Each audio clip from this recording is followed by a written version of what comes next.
Hey, what's up? It's JJ, the Lonely Bull in Asia here in Bangkok. Glad you're on board this morning. Happy to see you guys. We got 10 on already. That's good. Good start. So we'll just get things started here in just a little bit. We'll wait a while for other people to show up. Um, how's your weekend going? Wherever you're at, let me know where you're watching from too.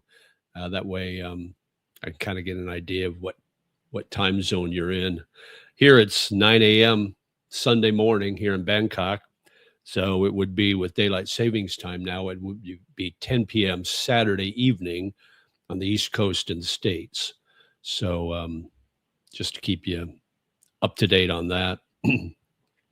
So still got daylight savings time there. So it kind of messes things up because before it was like I knew it was a 12-hour time period between the East Coast in the US and here. Now it's 13 hours, something like that. Or is it 11? 11 hours, I guess. So anyway, so 9 p.m. there, you must be on Central Time then, right? I assume you're in the Central Time Zone. Let's see. Jerry Round says good morning or evening, JJ. Good evening there. John in Asia, good morning, JJ. Thanks for coming on board, John. Yeah, everything's good now. I mean, we'll talk about my accident and my medical diagnosis and my medical procedures I had when I was in Hua Hin. We'll do that in just a little bit. So I can run down all the costs and everything for you. I got it all written or all printed out right here of what everything costs. So I can tell you exactly what my medical expenses were, and you can decide whether that's a good price, okay, too expensive, shouldn't have paid out of pocket, whatever. So I'll leave that up to you. Ben McKinney says hi. Hello, Ben. Thanks for coming on board this morning. Stanley 816 says, I'm in Las Vegas area, 7 p.m. there. Okay, cool. Still early. Dog Bro says, hi, I am Dog Day. Okay, awesome. Hello, Dog Day. Thanks for coming on board this morning. Edwin from KCMO. Hello, JJ. Hello, Edwin. Thanks for stopping by this morning. So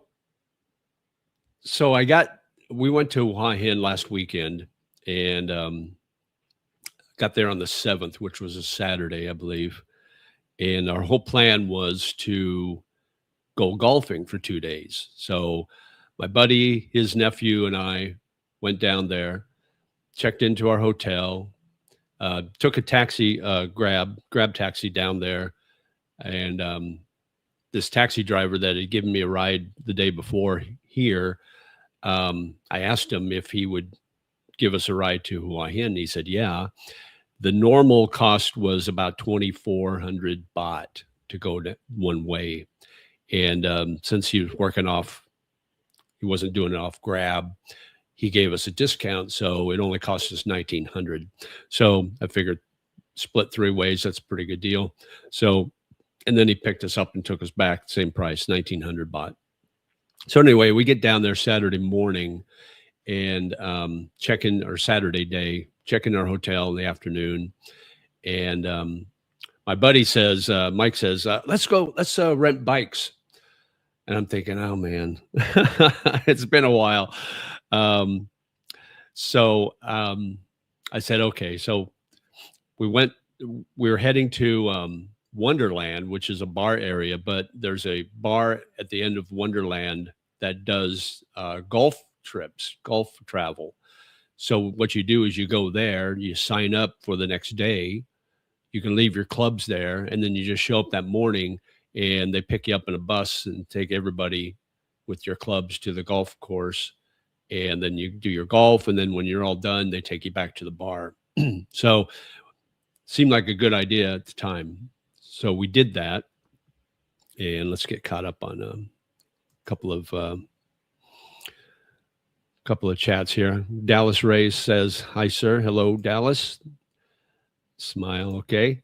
So anyway, so we're walking to the bar, and we stopped by these motorcycle rental places. And Mike, my buddy, he had rented from this place before, so we went in, and they remembered him, and he remembered them, and so we got a pretty decent deal. We're just going to rent the bikes for the day, and so there were 3 bikes available. So we each rented a bike, and I took the crappy one. It was pretty beat up. It was an old Honda Click. Um, it was pretty beat up to begin with. So I thought, well, I'll take that one instead of the 2 new ones. And the one that was rented to my buddy, that was the owner's bike, her personal bike. It was a beautiful pastel color, and he looked good on it. But so we went left there. It was 2,000 baht deposit, which is about 60, a little over $60. And then for renting for the day, it was 300 baht, which is about $9, a little over $9. So we left there, got my helmet, left there, went to the bar and signed up for golf. Well, we were going to do Sunday and Monday. Well, they didn't have a thing for Sunday. So we signed up for Monday. And then the guy that was there, I think his name was Joe, but I can't remember. Anyway, he said he could get us a good price for a course on Sunday. And so we decided, okay, let's do Sunday morning, 8:40. And we did Pineapple Golf Course. I think that's where we had signed up. And it was pretty cheap, like 2,000 baht for everything, for the cart, the green fees, the caddy. Of course, you tip the caddy afterwards too, but for those, everything there is like 1,900 or 2,000 baht, something like that. So it's like, okay, cool. We signed up for that for Sunday. And then we signed up for the Monday trip from the bar. And it was a little higher price. It was about 3,200 baht for that course. So I'm thinking about 5,500 baht for 2 days of golf, which is about 160 bucks, 170 bucks, something like that. So we get ready to leave, and we're at the bar, right? And there's all these traffic cops just hanging out at that bar there outside. There's probably a half dozen of them. And I'm like panicking a little bit. It's like, what if they stop us, you know? So finally we just got up and left, and Mike and his nephew wanted to go to Monkey Mountain and see the monkeys. I'd already seen it, so I wasn't really interested in that. So I went back to the hotel. I needed to charge my phone. So I went back to the hotel, plugged my phone in, and probably about 5:30 or 6, we decided, it's probably a little earlier than that, about 4:30, we decided they were back from Monkey Mountain. They saw what they needed. And we were going to go and get something to eat. And there's a little restaurant right around the corner. We were staying at the Hua Hin Grand Hotel and Spa or something like that. And it was a nice hotel. I stayed there the last time I was there, and it was really nice and inexpensive. It only cost like $34 a night, something like that, US. So that was nice. So they didn't know where this restaurant was, but it was literally around the corner. So you go up the street to the main road that goes north and south on Hua Hin. You take a left, and it's literally 2 blocks, maybe 3. And there's a little market there. And right on the edge of that market, right on the corner there, is this nice little restaurant that they serve burgers, they serve steak, they serve Mexican food, Thai food. So they got a pretty vast menu, and it's pretty good food. So we were going there. So I kind of led the way, and I pulled out into the street, and I was doing fine. And I got up to, we're literally a block from San Paulo Hospital. Our hotel is like basically right next door. And we got up there, and there was a white SUV parked on the left side, and in front of that was a street vendor, and then the hospital entry was right past that. Well, I'm on my bike and I'm get right by the SUV, and then there's the street vendor, and here comes this guy walking in the street, and I see him, and it's like too late to react. I try to react, and I end up clipping him with my handlebar, right? Just kind of bumping him in the back. I don't think I hit him really hard. It didn't knock him down as far as I know, but it made my handlebars do this, and I flipped. I think I must have. So I scraped up my knee really bad, my right knee, and then I ended up landing on my back and right shoulder. So I think what it must have happened was I must have landed first on my knee, and then I was holding on to the handlebars, and the force when the bike went over, it flipped me over. And the only thing I really remember is when I hit the pavement with that thud, and it just knocked the wind out of me, and I could tell it was pretty major. It hurt really bad, and I just laid there and I groaned a little bit, I think. And but it was right in front of the hospital, and so my buddies were a little farther behind me, so they came up. They didn't see it happen. They just saw me laying there. So I'm laying there. There's a couple of orderlies from the hospital out there, and a couple of nurses, I think, and then my friends were there, and I said, "Help me up," and I tried to get up, and it hurt so bad, so I got my left hand up, and they helped me up. And I must have been in shock or something, because I was sweating like crazy, and it really hurt so bad. And so they had a wheelchair right there, and they asked me, "Do you need medical assistance?" And I said, "Yeah, I think so." So they wheeled me into the hospital, and I'm sitting there in the emergency room, and I'm filling out the forms and stuff. And I'm just sweating like crazy. And this lady at the reception, she's handing me tissues, and I'm wiping my face.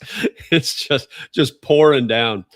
And so I get all that information, and they take me back into the emergency, and the doctor on duty, he's looking at me, and the nurses are fixing my knee, and I got a contusion here and a couple of scrapes. I got a scrape here and just a couple of minor ones. But so they're fixing me up, and they bandage me up, and then they take me to get my x-ray, right?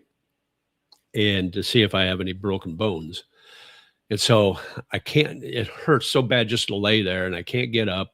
So they help me up, and I get on the wheelchair, and they wheel me to x-ray, and I stand up, and they take 3 x-rays, 1 of my back and 2 of my shoulder, because that's what hurt the most. And then I go back to the emergency area, and I lay down there, and the doctor comes in, and he shows me the x-rays on his phone, right? And he's trying to point out what's wrong. And I can't read x-rays. I don't know what he's looking at something that's like, I don't see it, but I trust him. So he said, I had a fractured scapula. My right scapula was fractured. And he says, I might have a fracture in my shoulder, or it might just be muscle damage. He said, he really couldn't tell from the x-rays.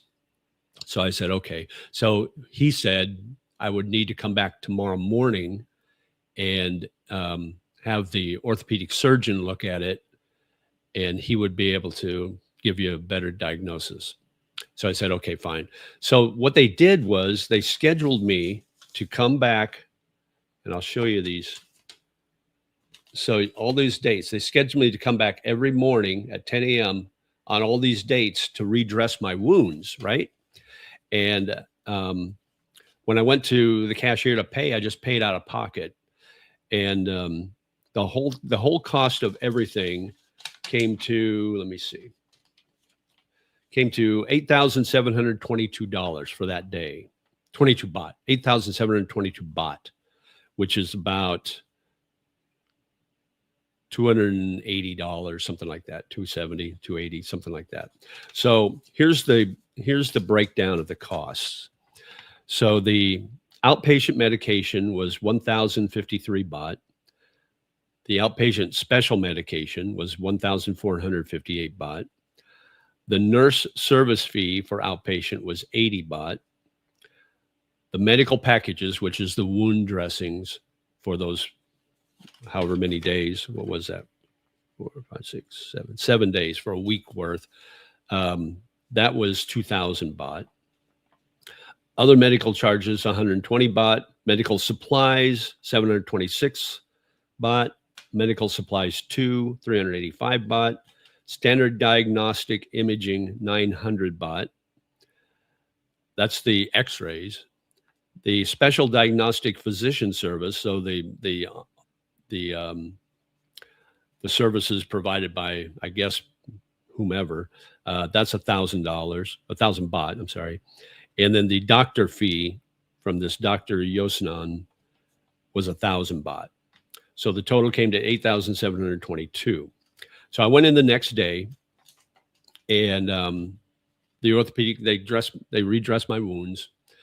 The orthopedic surgeon came in, and he says, it's really hard to tell whether you've got a fracture on your shoulder or if it's just damage from the fall, just bruised or whatever.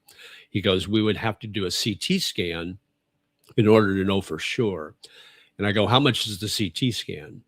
Because I paid everything out of pocket. I just decided, it's like, instead of going through my insurance, it's, $270, not a big deal. So I just used my bank card and paid.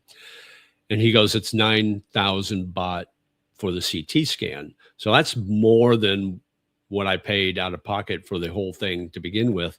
So I said, well, okay, so what's the difference in treatment if it's fractured or if it's just a bruise or just muscle damage? And he goes, there's no treatment. You just got to rest it.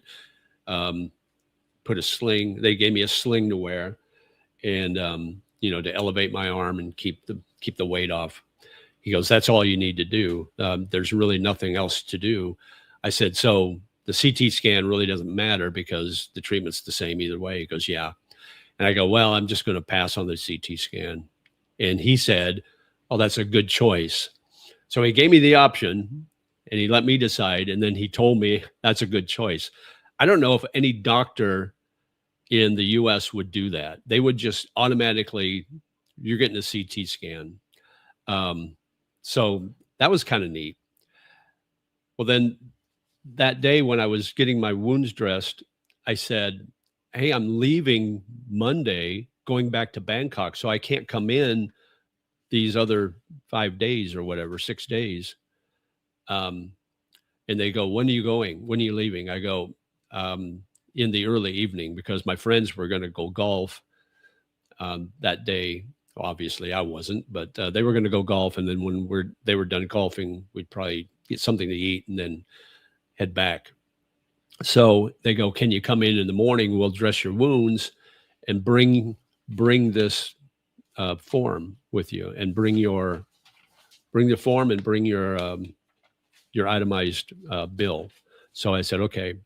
So I went in that next morning, which was Monday morning at 10 a.m. They redressed my wounds, did a great job, and went to billing, and I gave them this, and they gave me a refund. They actually gave me 1,250 baht back for the dressings that they weren't going to provide. I don't know if that would ever happen in the U.S. I don't know. You guys can comment in the chat what you think, but so that was a pretty cool deal. Now the orthopedic surgeon charged me 1,000, so that was another 1,000. So basically, I paid 87.22 for the first day. I got 1,012. I got 1,250 back, so that was 72, about 7,200 baht, and then $1,000 for the orthopedic surgeon. 1,000 baht for the orthopedic surgeon. So that's about 8,200 baht. So the whole thing cost me about $250 out of pocket, which I thought that was pretty good deal. I am on the mend. It hurt really bad. Oh, and I bruised ribs too. He told me that my ribs were bruised, and I can tell. That's That's probably hurts more than anything still. I sneezed this morning and I thought somebody stuck a hot poker in my ribs. It hurt so bad. Just a searing pain. Um, so that's a slow mend. My shoulder's feeling better. I got movement. I can move things now. My back still hurts. It still hurts to lay down and it hurts to walk.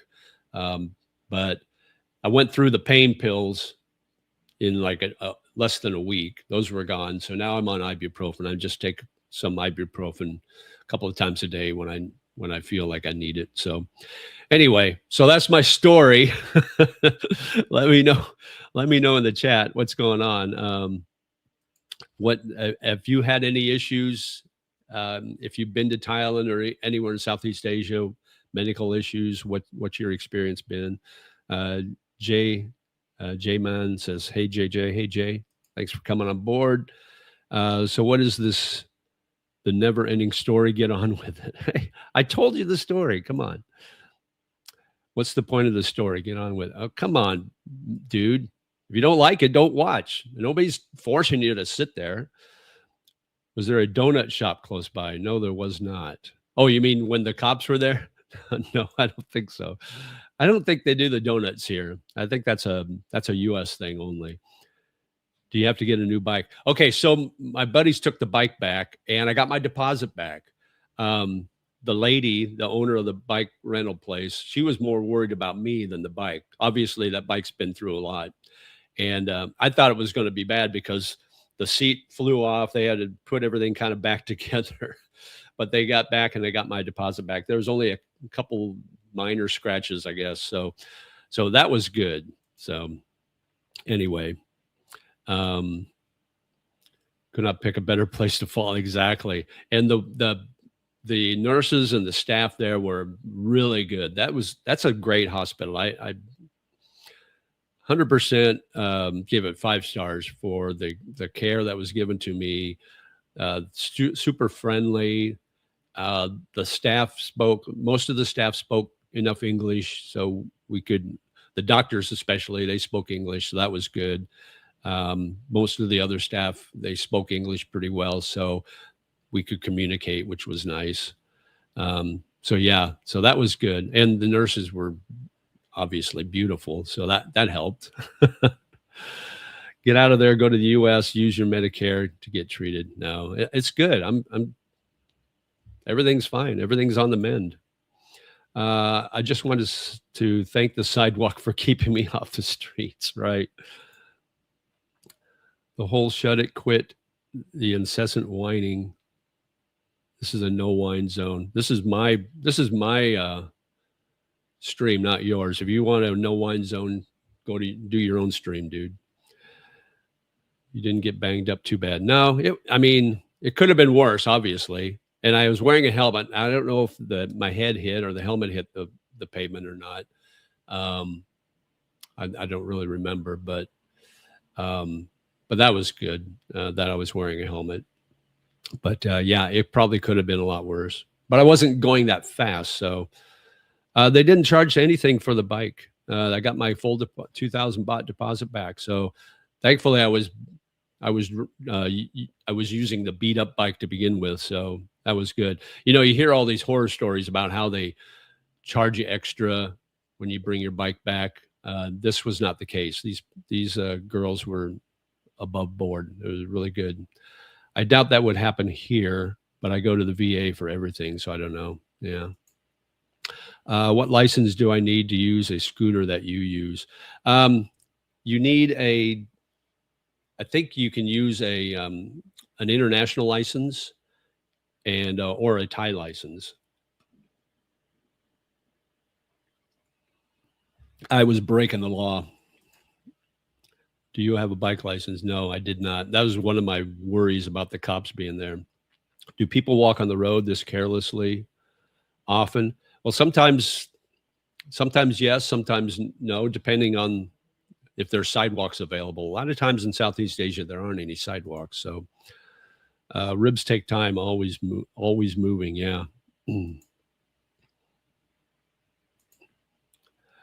Thank goodness you're okay now. Yeah, I'm I'm well on the mend. You know, my buddies went to the golf range yesterday, and I went out there and did a video. Actually, I didn't golf, but I actually took a club out yesterday morning and tried to swing. And I can do the backswing, and I can swing through slow. But if I did it with any regular speed, it probably would not feel good here or my back. So it'll be a couple more weeks before I can swing a club for real. But anyway, so that's my cost. I thought it was pretty good cost. I thought it was really, you know, I think if I would have been in the U.S. and had that same treatment, it probably would have cost me $2,000 or $3,000 US easily just for that. So I would have had to use my insurance, and then my insurance premium would have gone up, and all that crap that goes along with it. Could you live in Hua Hin? I think I could. It's a little more laid, obviously, it's a lot more laid back than Bangkok, but Hua Hin's nice. I like it. That's I think I could really probably live there. There's a lot of really nice golf courses. There's a decent bar scene there. There's some decent restaurants, nice restaurants. It's just in the beach. You got the beach too. So it might, what I might do is like spend 2 months there, like in the smoky season, the burning season, January and February. I might spend 2 months down there and just hang out. But I don't know if I could stay there long term. That might get a little boring. It is an older community, so you've got to keep that in mind. What typically happens if the police catch you with no license? You get a fine. You know, you pay like 1,000 baht or a couple thousand baht or something like that. Like your vlogs. Glad you didn't slow you down. Yeah, thanks. Yeah, it hurts to walk a little bit. So when I'm walking to class, that hurts a little bit. So I tried to wear the sling the first couple of days when I got back, but it was just, I didn't like it. It's almost like it drawing attention to you. So I just ditched the sling. It's still here, but I haven't really needed it. So, but yeah, I have a few falls too. I think next time, if I do any rentals, it's going to be the 4-wheel variety. How long is commute there from Bangkok? It only took us, so if you go by bus, so like off Ekamai, there's a bus station there. You can take a bus and it only costs like, what is it, 150 baht or something like that. So like $5. And it's about a 3.5 to 4 hour bus ride. But my Grab taxi guy, he was smoking. He was doing about, what was it? About 85 kilometers per hour a lot of the time. So I don't know what that is in miles per hour, but he was going pretty fast. So we actually got back in about 3 hours, or a little under 3 hours actually. So that was really good. So I liked that. And it was a lot more comfortable and no stops. We only stopped if we had to use the restroom or something like that. So that's a song. Do you always self-insure? Well, I've got travel insurance, and that's for the major medical stuff. But for the small stuff, I just pay out of pocket. It's just a lot easier because a lot of insurances here you have to pay and then you get reimbursed, and that's, I just rather just pay out of pocket, and it's not that big a deal. I mean, if you can afford it, go for it. I have a higher deductible, so when it's major stuff, then I'll use that, and knock on wood, I don't have to worry about that. But yeah, I mean, I think I think having travel now, I'm going to have to change because I'm getting to a point where in a couple of years I'll be too old to get travel insurance, so I'll have to get the regular stuff. So I'll pay a little more, but it'll be okay. But that's down the road a couple of years. So don't F around, pay on the spot, rest your scapula. Yeah, exactly. Yeah. Where's your next port of call? How long will you stay where you are? I'm here for the duration. So I'm on an education visa, for those that don't know, and I'm taking Thai language courses, and I'm in level 2 right now. We just started that last month. And then once level 2's done, I'll go into level 3. So that will get me to basically to the end of this year. And then my plan is to get a retirement visa here in Bangkok or here in Thailand and just stay. My lease at my condo here is 2 years. So I'm here until November of 2027 is when my lease runs out. So I'm here long term unless something unexpected happens. So do you date while in Thailand or staying a free agent? I have dated in Thailand. I have dated Thai girls. Right now, I'm kind of focused on. Well, right now I'm focused on healing, but right now I'm focused on my channel and just enjoying time with my buddies. So I'm not really the dating. I did a video yesterday, and I'll post that this week. But basically, it talks about why I came to Southeast Asia, and you're going to hear if you ask 100 expats why they moved to the Philippines or why they moved to Southeast Asia. 100 of them are going to give you the wrong answer. They're not going to give you the actual reason. The actual reason you come here is to date beautiful, younger Asian women. That's the reason, guys. There's no, you might as well just say it out loud. Everybody's thinking it, so just say it out loud. That's the reason I moved here. I had a job that allowed me to move to Asia to start up an Asia division of this company. And so I moved to the Philippines to do that. The reason I did it in the Philippines, well, for the business side of things, was the language. The English language was good. I could hire good help that spoke English, and I could give them a decent wage. And but the real reason personally is because I wanted to continue to date Filipinas. So that was my ultimate goal. And so I did that, and I did that regularly when I first moved there. For the first year I was there in BGC in Metro Manila, I dated a lot, and I had a lot of fun because I was making US dollars, and I was like a 2%er there in the Philippines. So I was living the dream, and it was fun. I'll admit I had a lot of fun dating. Then I met a special Philippine girl, and then we kind of settled down, and I stopped the dating thing.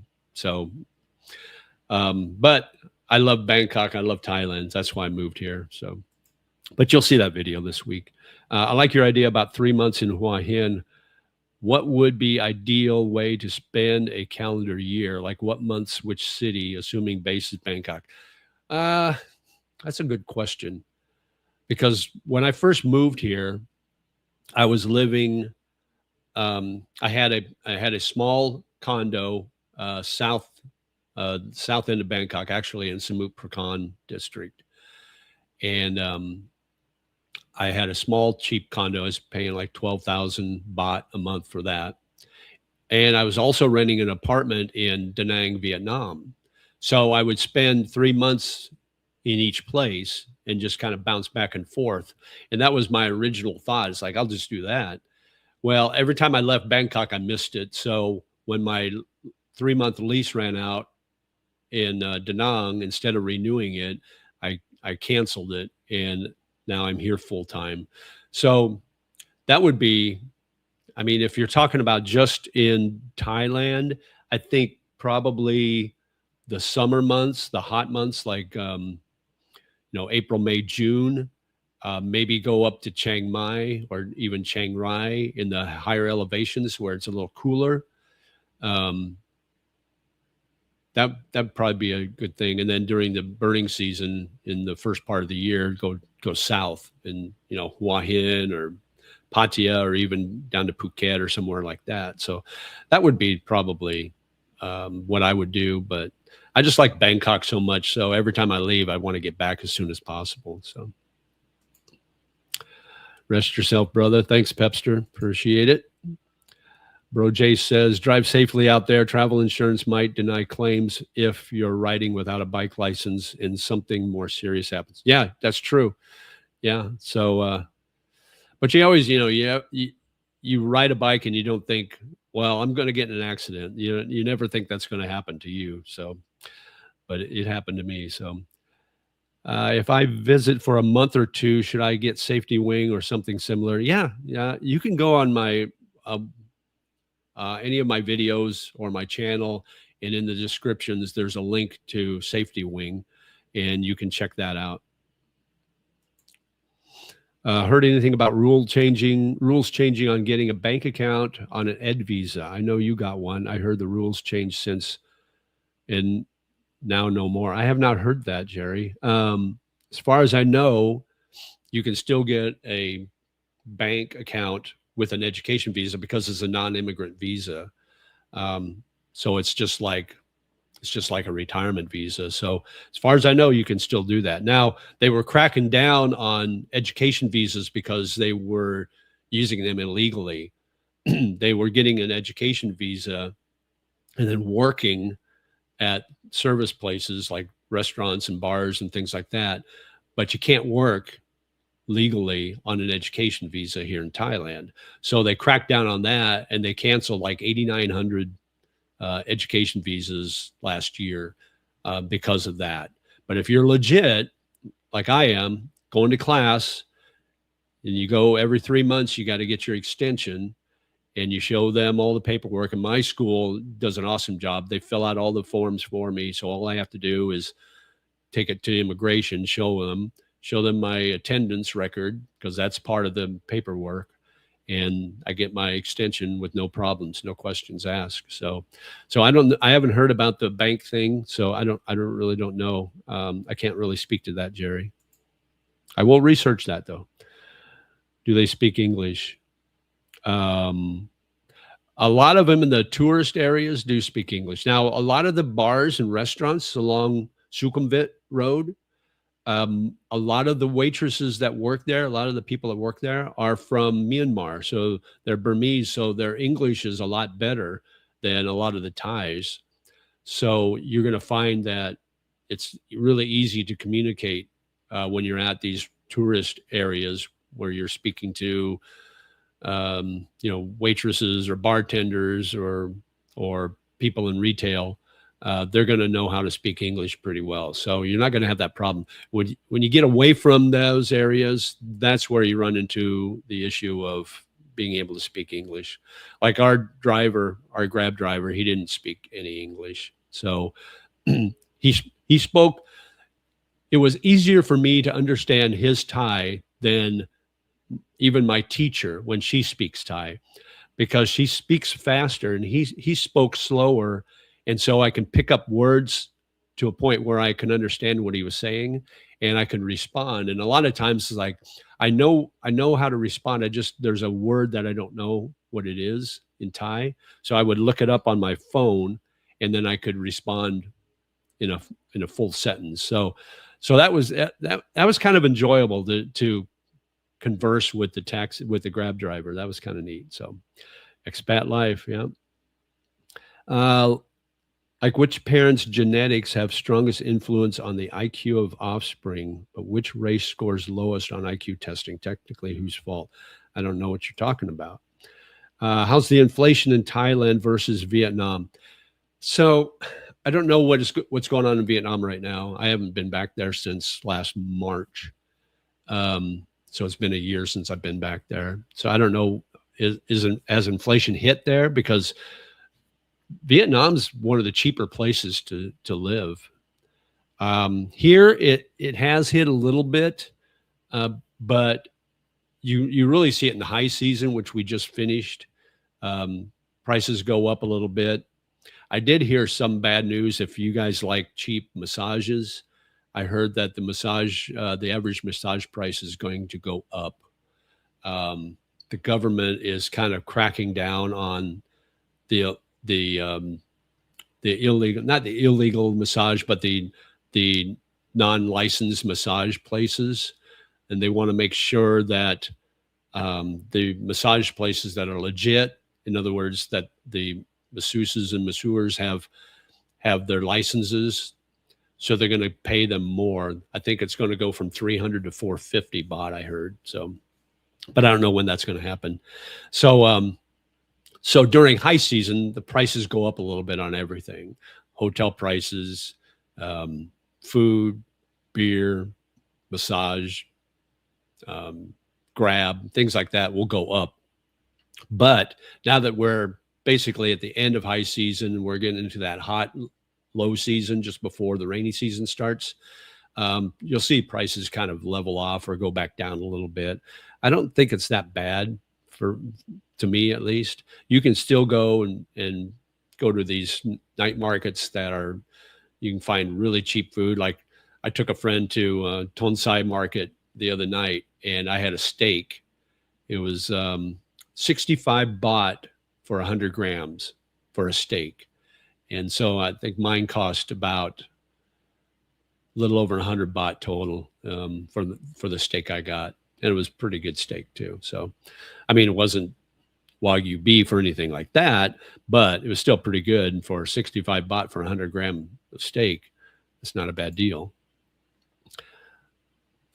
It's not just the same worldwide. Yeah. Are Thai mean to Indian people? I've heard they don't like Indian people particularly, but I don't know. I've never seen it personally, but I've heard that. I know if you go on dating sites and you look at these Thai girls and in their profile, some of them will say no Indians, please. So whatever that says. Which race of women is highest? I don't know what you're talking about. The North is better during the winter, islands during the burning season. Yeah, absolutely. You go south during the burning season. And you're up in Chiang Rai, so you would know. I've never been up there. I would love to go back. I would love to go up there. I've been to Chiang Mai, but I've never been to Chiang Rai. So I may knock on your door sometime. Maybe this winter.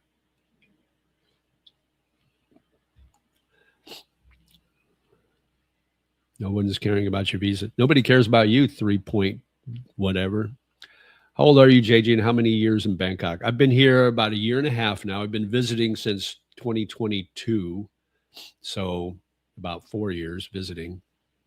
I'm 68, just turned 68 last week, and feeling good other than the shoulder. Is there a happy ending massage? Oh, yeah. There's plenty of happy ending massages. It'll cost you a little more than 300. Hey, Bobby, you're awake. Good. Thanks for coming on board. What do they call a quarter pounder in Thailand? I don't know. I would guess a quarter pounder. My hair aged well. That's the only thing I got going for me. Everybody says that. All my friends say, yeah, you got the best hair. Yeah, well, I didn't get the brains or the brawn, but I got the hair, I guess. So I'm okay with that. Everybody says, do you color your hair? I don't color my hair. You should come up at the end of the year. I might do that when my language classes are done. I might make a trip up there. What was your profession before retirement? So I've had 3 professions. Right out of high school, I was in radio. I was in radio for about 30 some years, DJing, program director, operations manager for groups of stations. So that was my fun job. And then I got into selling insurance and investments, had all my licenses, my property and casualty, my life and health, my Series 6 and Series 63. Did that for about 5 years, hated it. Got out of that and got into recruiting at colleges, at tech schools. And that was my last job. And after I got divorced in 2012, that's when my career really took off. It had that hockey stick movement, because I wasn't tied down by what my ex wanted me to do, so I could do what I wanted. So I started chasing the money, and so every job I went to, I was making more money. So, but that was my last career. I was working at a global online university, and it brought me out here to start up their Asia division. So it was a lot of fun. I enjoyed my careers, but very stressful. And I'm glad I'm retired now. There are worse brains out there, buddy. Yeah, I know. No, I'm not married. Good morning, Roger. Thanks for coming on board this morning. Never mind, you answered. Okay. Good morning, JJ. First time here. Oh, good. Well, thanks. Thanks for coming on board. Appreciate it. Do they have a version of Sister Wives available? I don't know what Sister Wives are. Is that a reality show? I don't watch television, so I don't know what that is. I haven't watched American television for years. What is your net worth in USD? The first thing you should learn when you come out here to Southeast Asia is never tell anybody what kind of money you make. That's the first thing you need to know.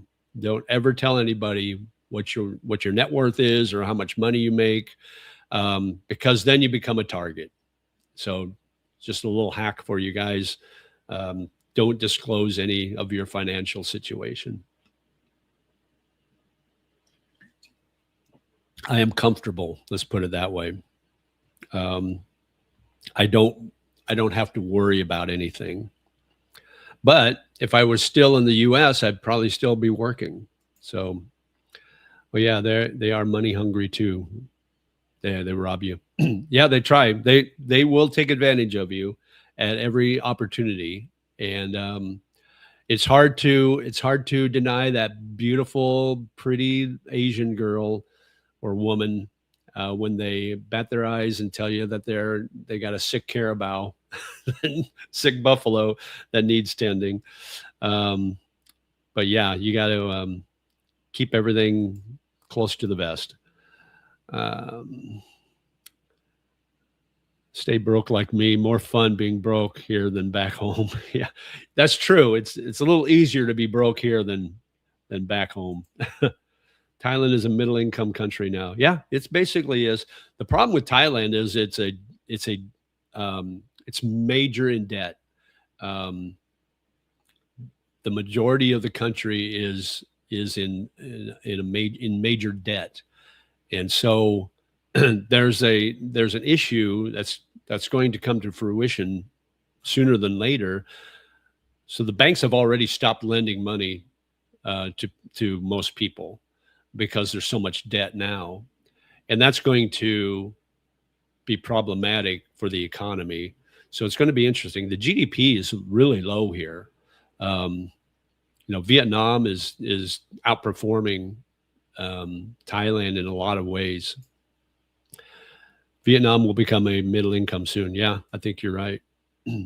Thailand has high household debt. Yeah, absolutely.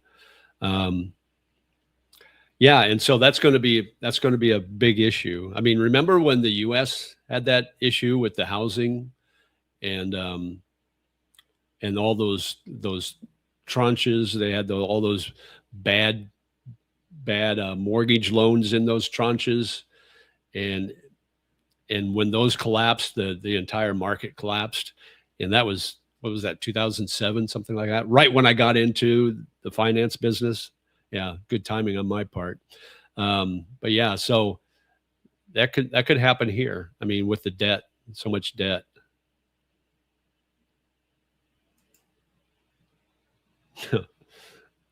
Nice name. I like that. U.S. federal government is in lots of debt, but households are better off in U.S. because boomers have lots of wealth. Yeah, but the boomers aren't going to be around forever. I'm technically a boomer, but I don't feel like I'm a boomer. I saw something the other day that because the boomers have such a wide, It's like from 1945 to 1965 or something like that.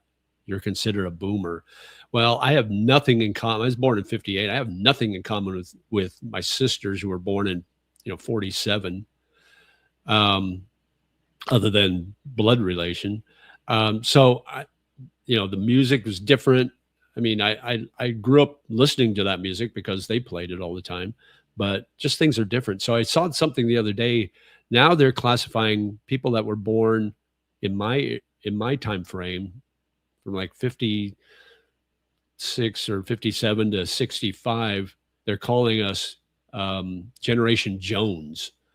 So I guess it's a keep up with the Joneses thing. So I feel more in line with that. I'm kind of like I've always felt like I'm not a boomer, but I'm not a Gen X or whatever that next step is. So I always felt kind of out of place. I was in banking in 2008. It was murder. Yeah. The first year I was in the business, in the finance and insurance business, I made six figures, and I'm thinking this is awesome. And then 2008 hit, and it dropped to about a third of that. Everybody was selling. It's like crap. I couldn't keep anybody on board. That's not counting on official debt. Yeah, loaning people, friends, acquaintances is crazy here. Yeah, absolutely. And in the Philippines, the word loan has a completely different meaning. Loan is something it's more like give. It's not a loan. Especially if you're a family member or a friend, you're loaning somebody money. You'll probably never see it again. So just remember that. What happened to the Thai-Cambodia border conflict? It's still going on, but it's kind of in the back of the news now. It's kind of simmered a little bit. So I'm not sure I think the borders are still closed. So you can't travel on land back and forth. But I'm not really sure. I haven't heard much about it lately. I did hear about a week ago that a Thai soldier stepped on a landmine and injured himself pretty badly, I think. But that's about the only thing I've heard since then. I was born in 54 and consider myself a Jones generation. Yeah. So I think we are a different generation. Trump claimed he fixed the border, the Thai Cambodia thing. I don't know. Trump claims a lot of things. So, but I don't get political here. That's the second thing. Don't talk about your income. Don't talk about politics. And third would be don't talk about religion. I keep all those things out. Oh, here we go. Speaking of, for Buddhists, they are ready to fight each other. Yeah, I don't know. Yeah, I don't know they're claiming there's a piece of land there, and there's a temple on that piece of land. I think that's the biggest conflict where all this started. That each country claims it's theirs. So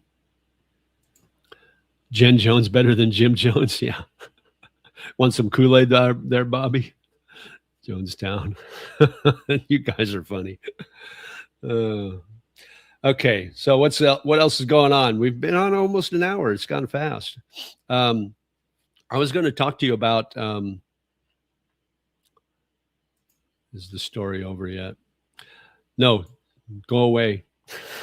I'll tell you when we're done. Ironically, it's a Hindu temple they fight over. Wow. Interesting. I did not know that. That is ironic. So my favorite holiday is coming up this week on Tuesday, which is St. Patrick's Day, the 17th. You can't see. I've got just on the other side of the TV there, I've got a little Irish flag that I fly. I've got my Six Nations Irish jersey that I'll wear on St. Patrick's Day. Got a couple of hats I could wear. I got one with the Irish flag on it. I got one that says Sláinte. Or I could wear my little I don't know what they call those hats, little derby hats or whatever. Anyway, so St. Patrick's Day. This will be my first St. Patrick's Day in Bangkok. Last year I was in the Philippines and it was horrible. I couldn't find an Irish pub to save my soul. Couldn't find a draft Guinness to save my soul. We finally found a bar that had Guinness, but it was in the can, which was like, oh well. But here you've got all kinds of choices. So I made a list. I actually I had ChatGPT do the list for me, but these are the lists of Irish pubs up and down Sukhumvit Road, and this will be my top. It was a top 10, but I had to add one that wasn't on this list because it's a little farther south. But I can show you my list. Hang on just a second. Let me pull this over here and go back here. I'll share this list with you and we'll go over it together and see what you think.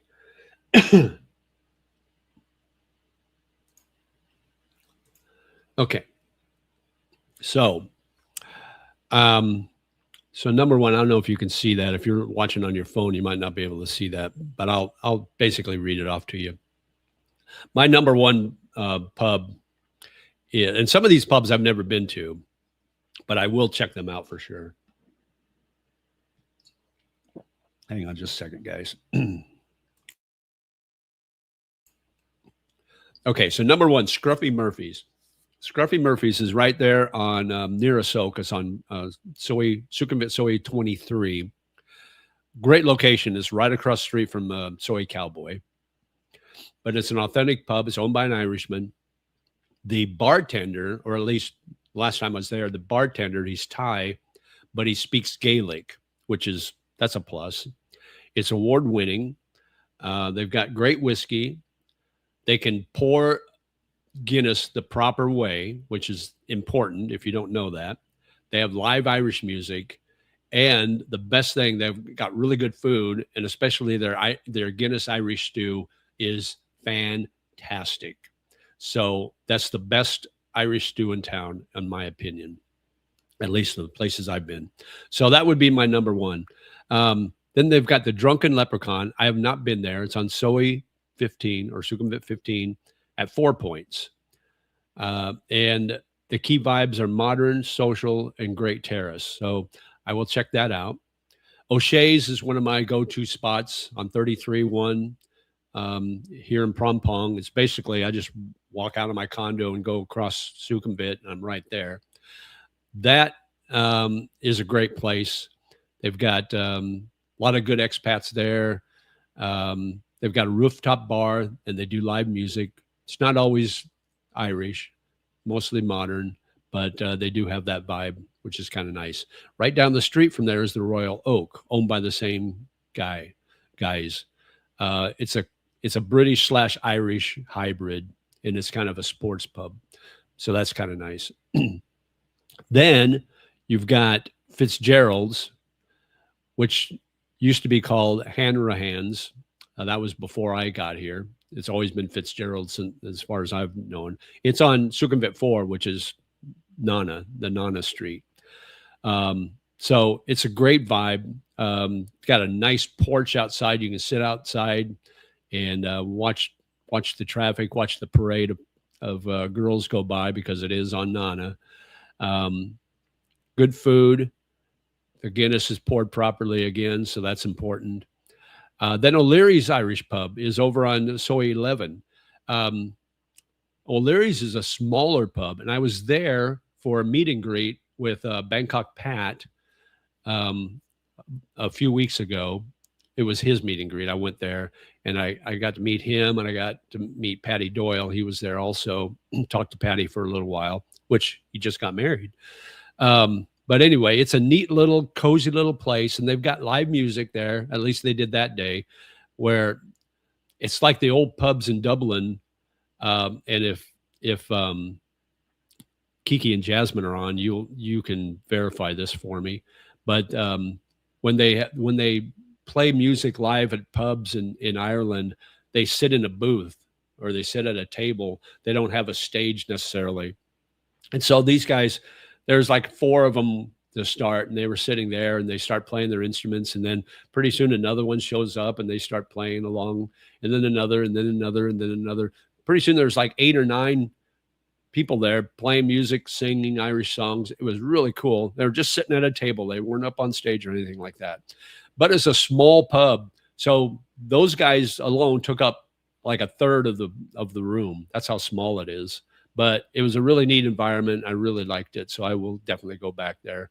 And they got darts and obviously cold beer. Then you got the Landmark Huntsman Pub. I have not been there. It's in the basement of the Landmark. From what I understand, it says the vibe is kind of old world underground feel. So that sounds kind of neat. So I'm going to check that out for sure. The Black Swan is on Soy 19 near Terminal 21. So it's kind of on the other side of where Scruffy Murphy's was. little closer to Nana's, like between Asok and Nana. Quiet, traditional, solid food. So I will check that out. Blarney Stone is on Soy 4. I like Blarney Stone. They got good live music there. It's a neat bar. Yeah, very relaxed, no hype. It's a good local Irish pub, and they do a great job pouring the Guinness too. So that's important. The Pickle Liver, I've never been there. That's on Soy 7-1. It says it's a hidden gem. And they do pub quiz, I guess. So that sounds kind of cool. So I will check that out. I've been on 7-1. I haven't been on 7-1 for a while. I like 7 and 7-1. Those are kind of a neat area. Kind of reminds me of Wonderland in Hua Hin a little bit. But the Pickled Liver, I will definitely check that out and probably pickle my liver while I'm there. And then the one I added would be PJ O'Brien's. It's a little farther south. It's off of Procanong BTS between 46 and 47. And they got a super friendly staff. Most of the girls there are from Myanmar, so they speak good English. They're really cute. The food is good. The specials are good. I think they're owned by the same guys that own O'Shea's and Royal Oak. And they actually opened up a sports pub or sports bar right next door to it called The Globe, I believe. And they just opened that up like a month ago or less than a month ago. So definitely something to check out. So those are my top 11 guys. I've been to, let me see, 1, 2, 3, 4, 5, 6, 7. I've been to 7 of those 11. So the 4 I haven't been to, I'll definitely check out. But if you're in Bangkok and you're along Sukhumvit and you like Irish pubs, especially if you're going to be here on St. Patrick's Day, check those places out. I'm sure it's going to be very busy at all those places. So I don't know if they take reservations or not. It might be too late because here we are Sunday and St. Patrick's Day is Tuesday. But yeah, it'll be fun. I can't wait. I'm so excited. And then next month is Songkran Festival. So that'll be interesting. All right, let's get caught up on chat here. Let's get rid of this. LOL. Jay says, is there advantage of ed visa versus retirement visa? Well, I get to learn Thai, and I wanted to learn Thai anyway. So I thought, well, I might as well do the education visa while I'm doing it. Then I don't have to worry about depositing 800,000 baht into a Thai bank account. So that's kind of the main advantage. But if you're not really interested in doing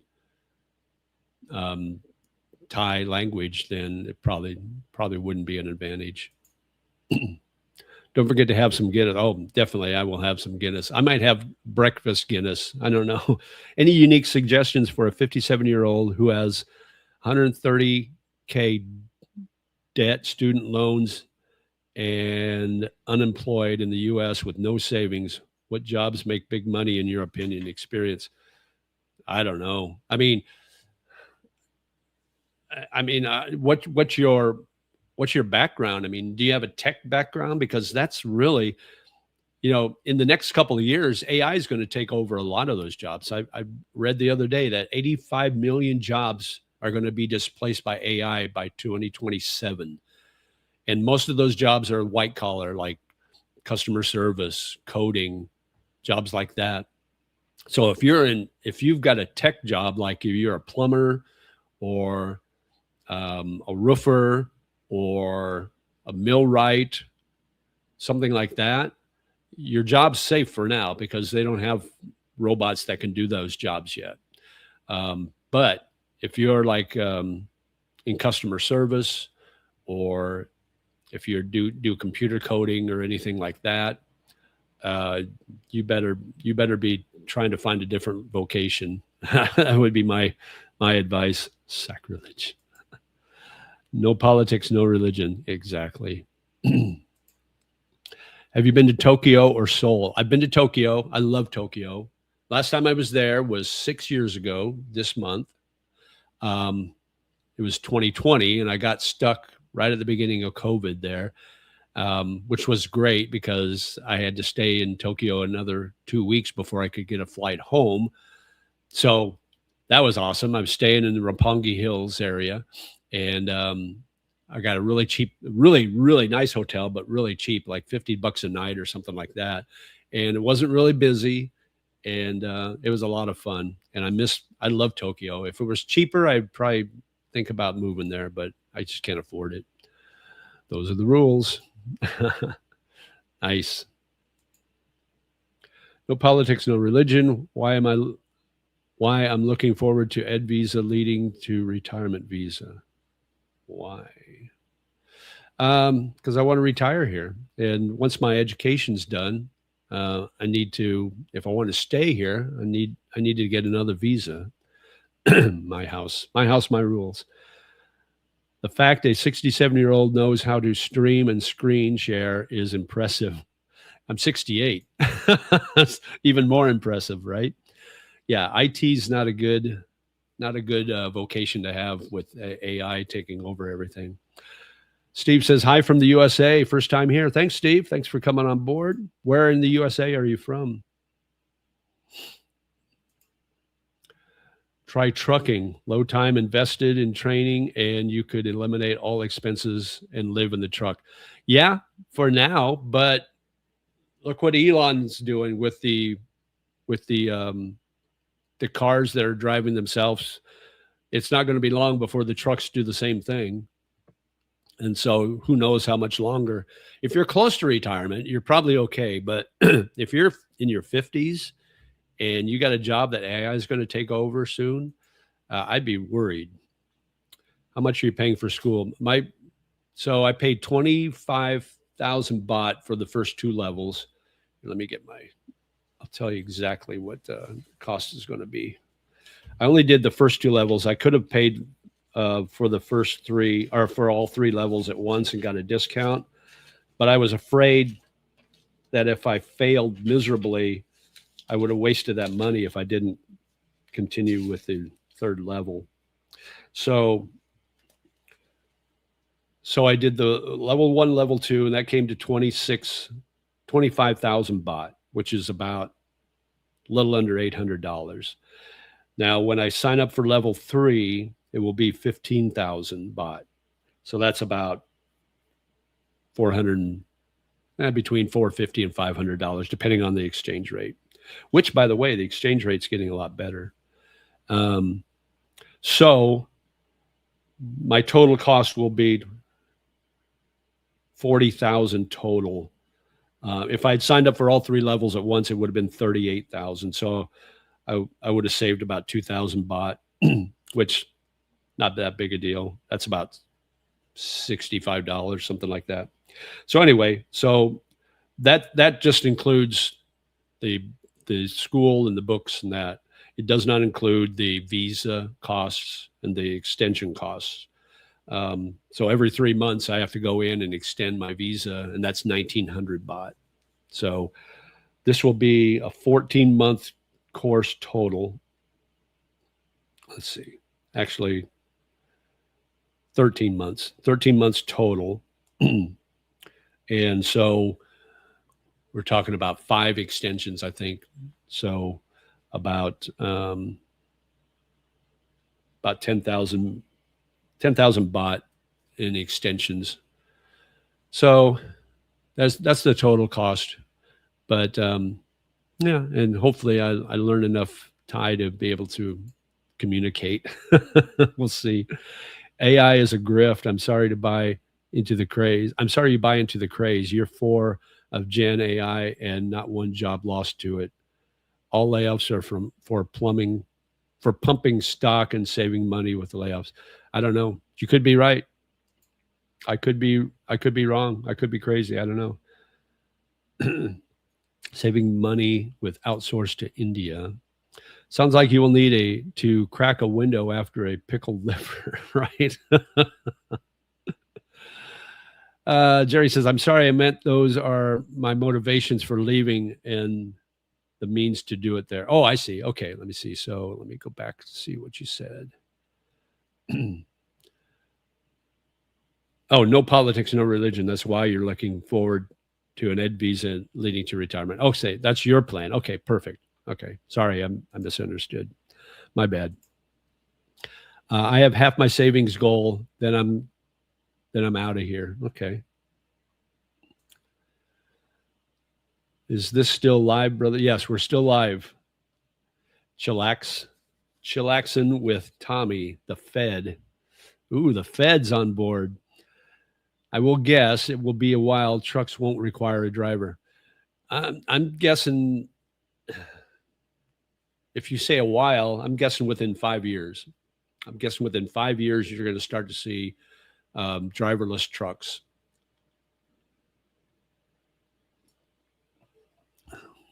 But like I said, I could be crazy. Did you have to transfer all your money into a Thai bank, or can you use American bank? What I do is every month when I get my Social Security, I transfer a portion of that over to my Thai bank account. So 65,000 baht I transfer every month into my Thai bank account. And that takes care of me for the month.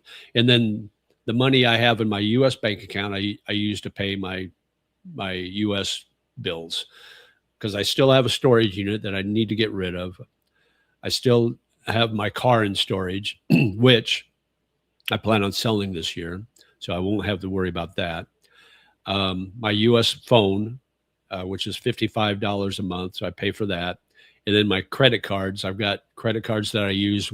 Like when I go on trips and I book my flight and I book my hotel, I use my credit cards for that, because then I get cash back. And then I just pay my credit card every month from that. So, but everything here is paid with my Thai bank account. So it works pretty well. And that 65,000 baht really lasts.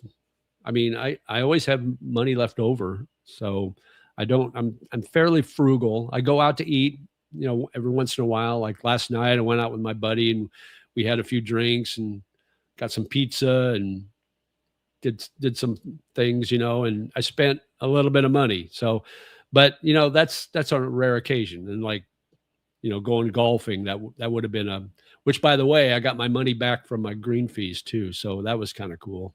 So I didn't have to waste my money paying for golf that I couldn't golf.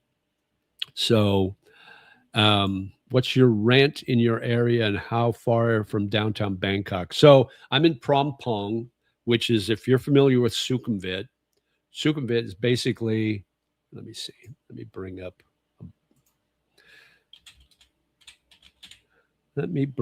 a map and I'll show you exactly.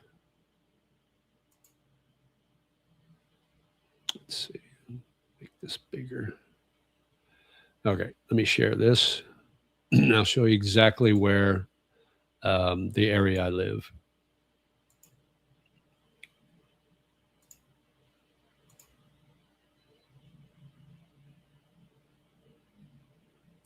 Let's move this over here. Okay. Hopefully you guys can see that.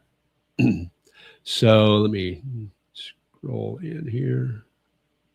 So this green line here, that's the Sukhumvit BTS, which is the SkyRail, the SkyTrain. So this is basically the middle part of Bangkok, the central part of Bangkok. So you see where it says Emporium, that's the Emporium Mall. That's the M malls. There's 3 M malls. There's M Sphere, there's Emporium, and over on the other side is M Quartier. This is Prom Pong. This is the Prom Pong. BTS is would be right here. And so I live down here. I'm about not even a 10-minute walk to the BTS. So this would be the central area. If you go farther, I say north, but it's really northwest, if you want to be technical. If you go farther this way or down Sukhumvit, because the numbers are lower. So if you look here, you'll see the numbers on this side of Sukhumvit Road are even. The numbers on this side are odd. And the farther south you get, or the farther the numbers get higher, the more gap there is between the numbers. So like here now you're at 34, and over here it's 51. When you get down to lower Sukhumvit, they're pretty much the same. So this is a soak. So you got Terminal 21 Mall here, and you got Soy Cowboy over here somewhere. Let's see, it would be probably right here.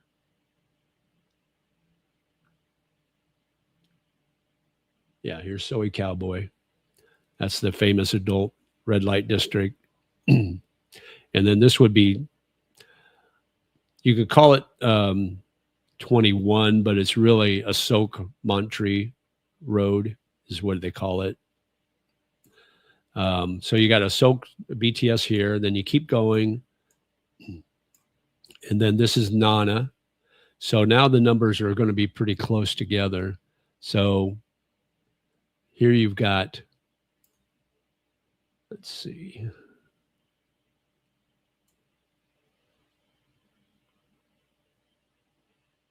This is Nana Road, or Sukhumvit 4. So you got 4 here, and then if you go across the street, this is 3. Here's 5 right here. So they're pretty close in line, but then the farther up Sukhumvit you go, the numbers vary a little more. So I'm in a really decent area. My rent is 25,000 baht a month.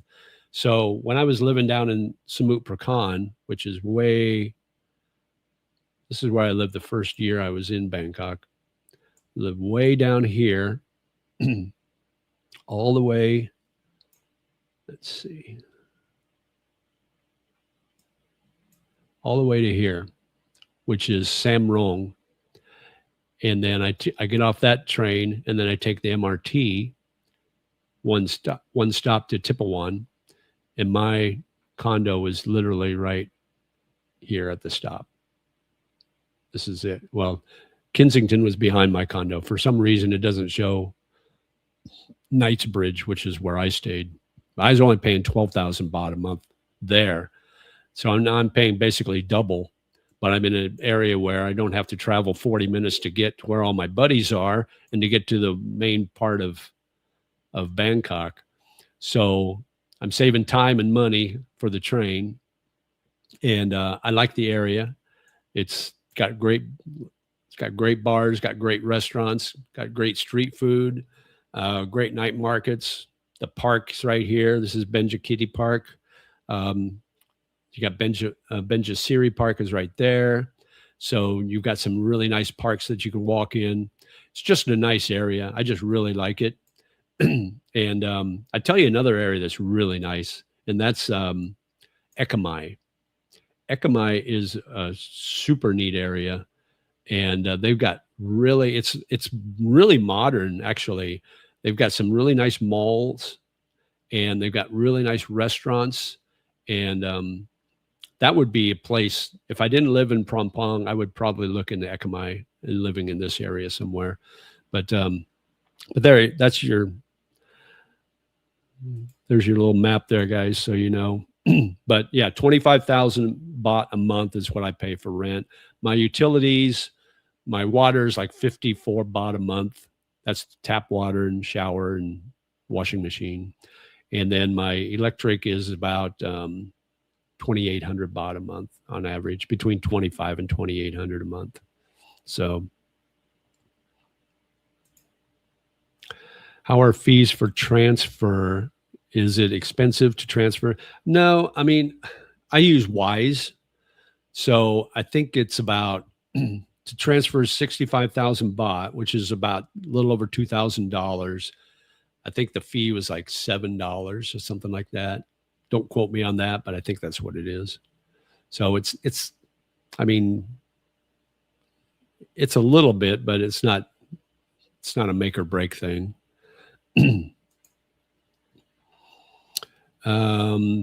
That's like 24,000 a year with money left over to live. Yeah. I mean, it's like and Bangkok is probably higher priced than most places in the Philippines, definitely in Vietnam, definitely anywhere else in Thailand. So if you can live on 24,000 a year in Bangkok, you can live really nice in other places, and you don't have to live like I wanted to live in this area because I like convenience. So I was willing to pay a little more. In fact, they wanted 30,000 for my condo, but I told my realtor, I said, tell the owner that if he'll drop it down to 25,000 a month, I'll sign a 2-year lease, because I knew I was going to be here long term. And he agreed to it. So I did it. So I got it down to 25,000. So I think I got a pretty good deal. It's about 42 square meters, something like that. It's a nice size. I mean, it's not big compared to what we're used to in the US, but I found early on that you don't need big, that's like that Jen Jones generation thing. You keep up with the Joneses. You got to get the best thing, bigger house than the neighbor, bigger car than the neighbor, bigger lawnmower than the neighbor, bigger refrigerator, bigger this, bigger that. You don't really need that. And I've really become kind of a minimalist since I moved out here, and I don't miss the big things. Like my refrigerator is barely 5 feet high, but I don't do a lot of cooking here, so I don't need that big double freezer, to store all my meat in and all that stuff. I don't need all of that now, I don't need a big grill, So I'm happy. I'm happy being a minimalist. Do you use a traveling mailbox, or how do you handle your US mail? So my home mail is my cousin's address back in Nebraska. So all my mail goes there. Traveling mailboxes are good too. But I just haven't had to use it. If he ever sells his house, I'll probably have to do something like that. But yeah, that's what I use. Do the Thais accept Wise transfer for rent or similar payment, or straight up cash? They will. I used to use, before I got my bank account, I used Wise to pay for my rent when I was down in Samut Prakan. And then all of a sudden it declined it. And I think the reason was because I had it set up wrong. I didn't have it set up as a corporation or a company. I had it set up as an individual, and it was actually the company. So it started to decline it. But I was able to use my US bank card, my debit card, to pay for my rent at the juristic office. They had a little machine, that's the tap machine, and I started doing it that way. But if you set your Wise account up right, before I had my bank account here, when I moved here, I was using Wise to transfer the funds. But now I just use my Thai bank, and it's easy peasy. So having a bank account here makes a lot of things easier. I will tell you that. BTS, it's just the Sky Train. I don't know what it actually stands for. Bangkok Transit System, I think. But it's like the Sky Train, and then you got the MRT, which is the metro, which is the subway. So you got those two systems, but they run all over. You can get pretty much anywhere in Bangkok using either the BTS or the MRT. That's what's really nice about Bangkok. They've got that. Just saying, there will be a place for rent across from Soy Cowboy mid-month in April. Yeah, somebody's moving to the province. Good luck with that, Bobby. Oh, and thanks for being a member, by the way. If you want to be a member, just go to my channel and you can be a member. It's only 99 cents a month. You get to see videos before anybody else. So I lived in Ratchadamri intersection and could see Central World from my window. That's a neat area. That when you get off the Siam or the is it Chitlom BTS, that's a really nice area. That's a little high end. So you're going to see a lot of really expensive malls, really expensive stores, but it's really neat. I like that area. Yeah, that's the best when you can walk out your front door. Yeah, absolutely. JJ, we had breakfast together the morning prior to Super Bowl. I applied my pension and Social Security and selling my car. May 1st is my new birthday. Awesome. Fantastic. Yeah. Yeah, I remember you, Tommy. Was it O'Shea's where we had breakfast? Is that where we had it? And thank you for that, by the way. You bought breakfast for me. Yeah, O'Shea's 8-piece, 7-piece breakfast plus a free drink.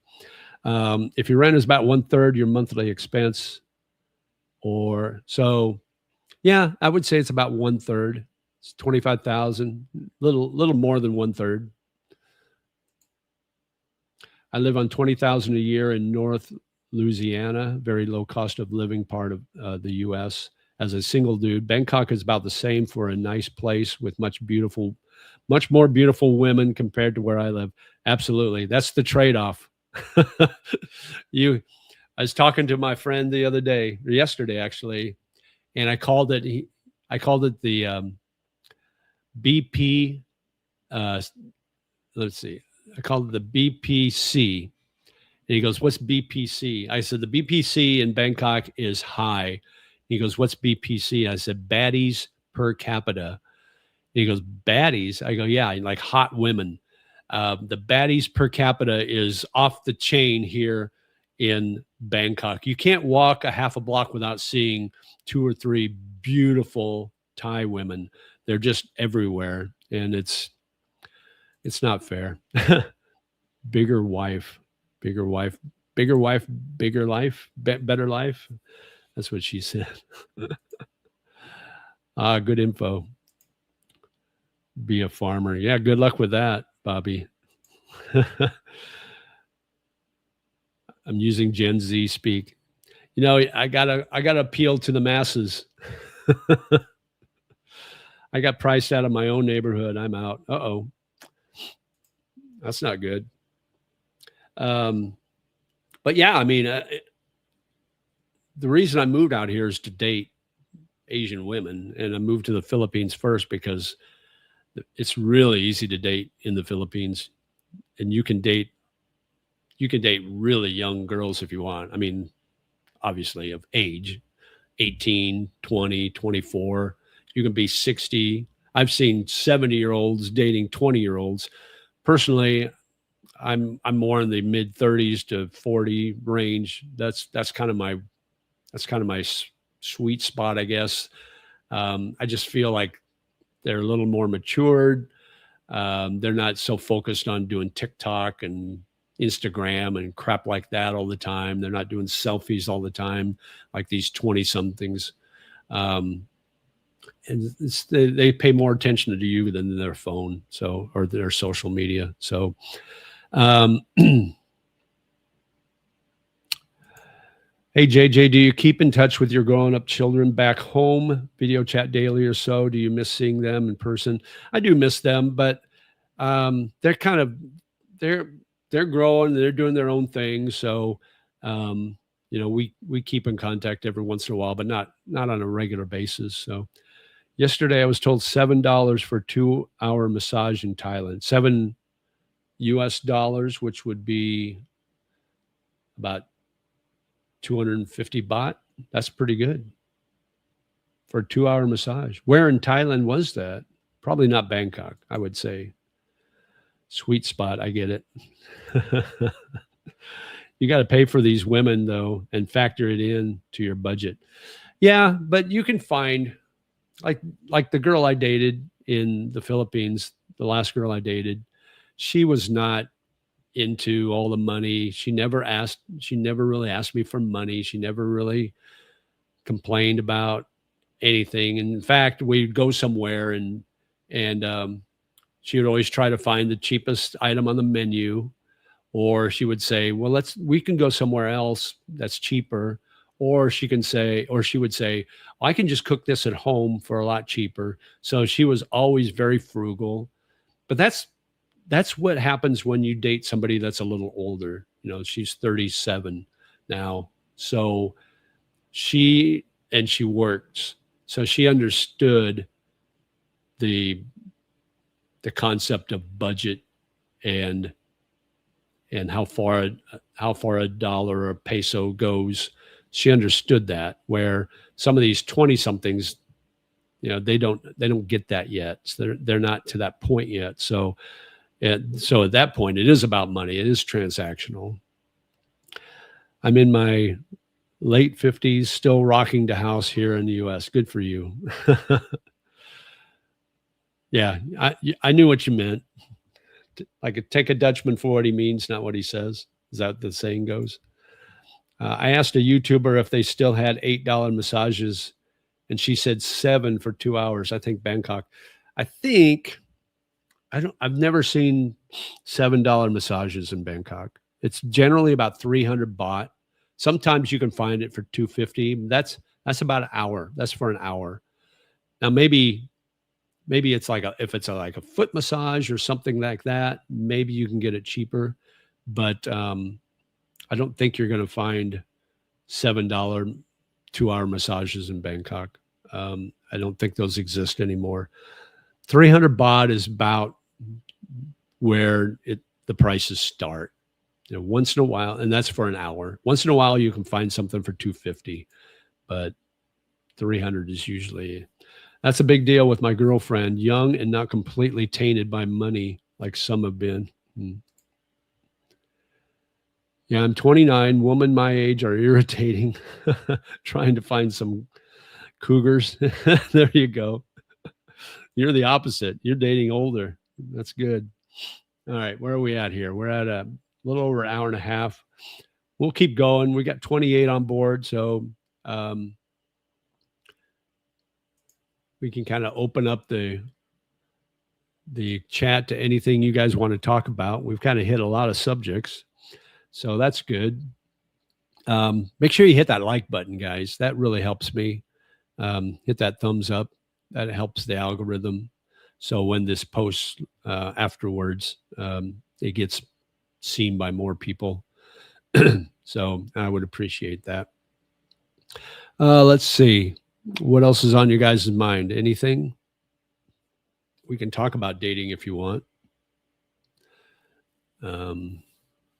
Completely up to you guys. That's $10. Yeah, almost $10, 300 baht. But really, that's not bad.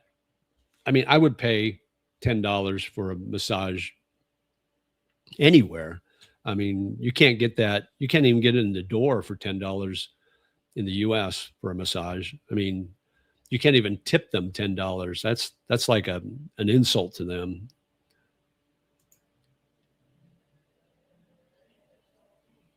Have you been to Chatuchak Market? Yes, I have. Many, many times. Weekend market. It's the biggest weekend market in Thailand. It's really cool, but it's very touristy. So you're going to pay a little more in prices for things.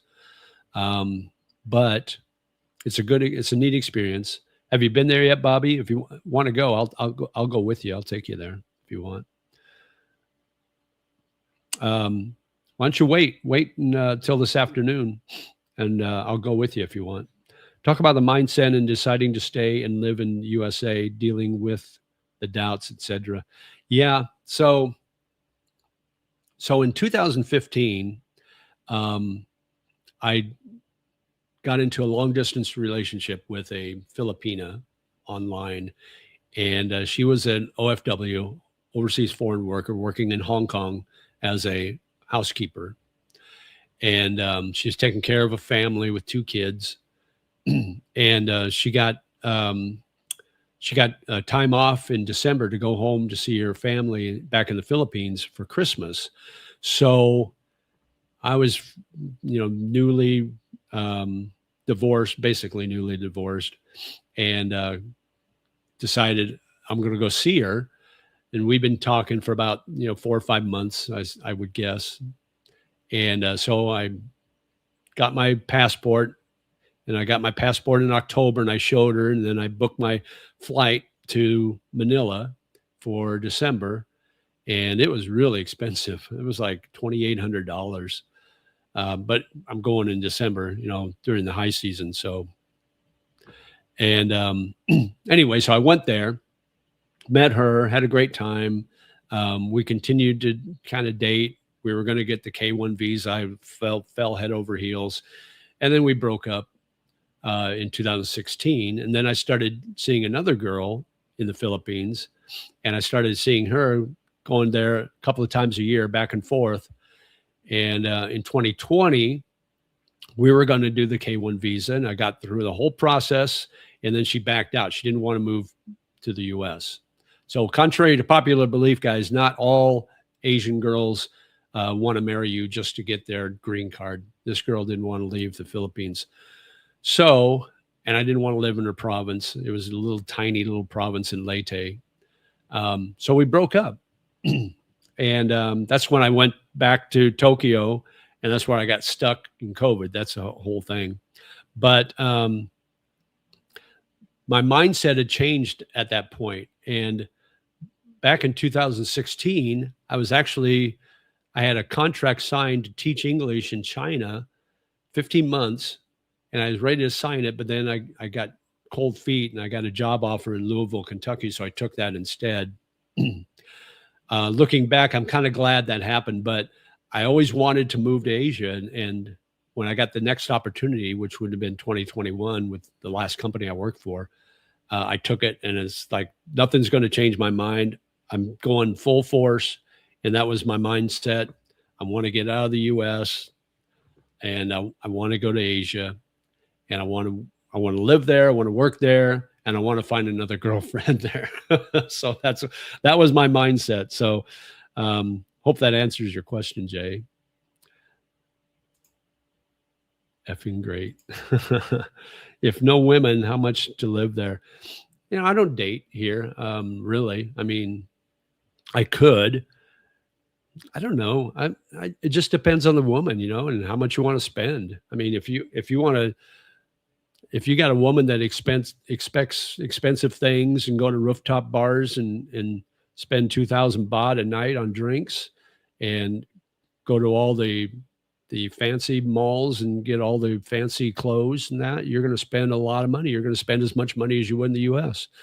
But if you got a girl that's like very frugal and very ordinary, basically, not necessarily in looks, but in lifestyle, she's happy going to a street market and paying 100 baht for 2 meals. She's super happy with that. So I think it could go either way. You can go from one extreme to another, and every point in between, I think.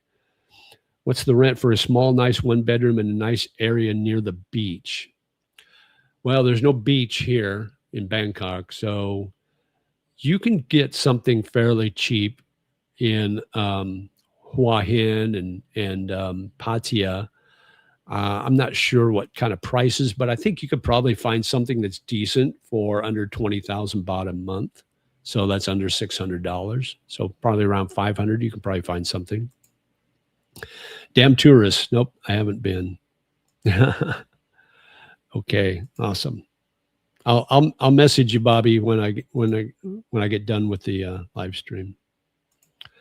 The price for a massage in Isan is about 200 baht, and I think that would be 1 hour. Yeah, if you're up in Isan, yeah, you're going to find it a lot cheaper. But if we're talking Bangkok, that's not going to be the case. So, yeah, but you're right, Marty. Hey, Dave. Good morning, JJ. Good morning, Dave. Thanks for coming on board. Thailand population will peak around 71 million in 2030 and decline to around 65 million by 2050. Demographic decline is real in Thailand. Yeah. The median age is increasing in Thailand. It's an issue. That's another issue. 98 minutes early. Good for you. But you made it. You're here. Are the roosters edible in the province? I doubt it. I don't think so. They're more for fighting. Thumbs up. Yes, do the thumbs up, guys. And what's up with the shitty beef? I don't know. Beef here is pretty good. The beef in the Philippines probably not so good. I want to go to Asia so I can start making my next big mistake. I'm planning a trip to Bangkok in May. Awesome, Dave. Good. Let's get together. All right.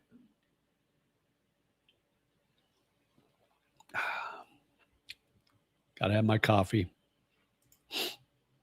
Since we're all being honest, I might as well keep it real with y'all. If I ever go to prison, best believe I'm being somebody's nut rack. Okay. Hope you don't go to prison then, just for your sake. If my Leyte girlfriend's passport comes through. Oh, okay. Awesome. Yeah, that's where my girlfriend was, in Leyte. She was in Mahaplag, which is southern Leyte, just a tiny little village. I could not live there. It's just too remote.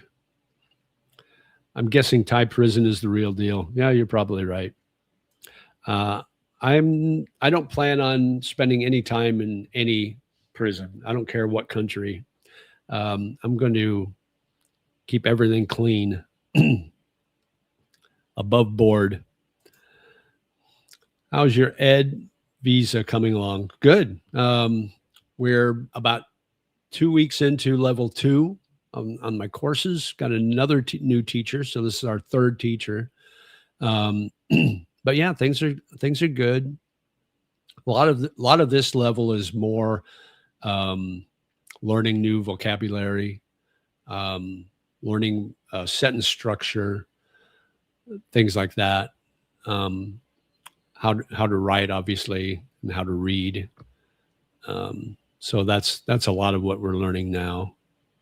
Anything you miss from the West or you get by with no issues? I would say friends and family, obviously.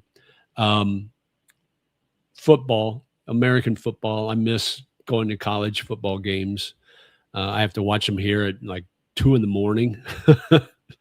If I want to watch them live. And there's some food in the U.S. that's just better than anywhere out here. But I tell you what, Thailand's got great food. I mean, of all kinds. They got, obviously, the Thai food is off the hook, but you've got all the Western foods here. You've got all the Asian foods, Middle Eastern, if you like that, Mediterranean. They've got it all here. And it's all really, really good. I've not had a bad meal since I've been to Bangkok. So, but yeah, I would say college football and my family and friends. I miss the most. Driving. I miss driving, Yeah, I hope she's not bent on having to live in Tacloban province. Yeah, Tacloban's kind of a mess. Where do the wealthy in Bangkok live? I don't know. I don't know where they live.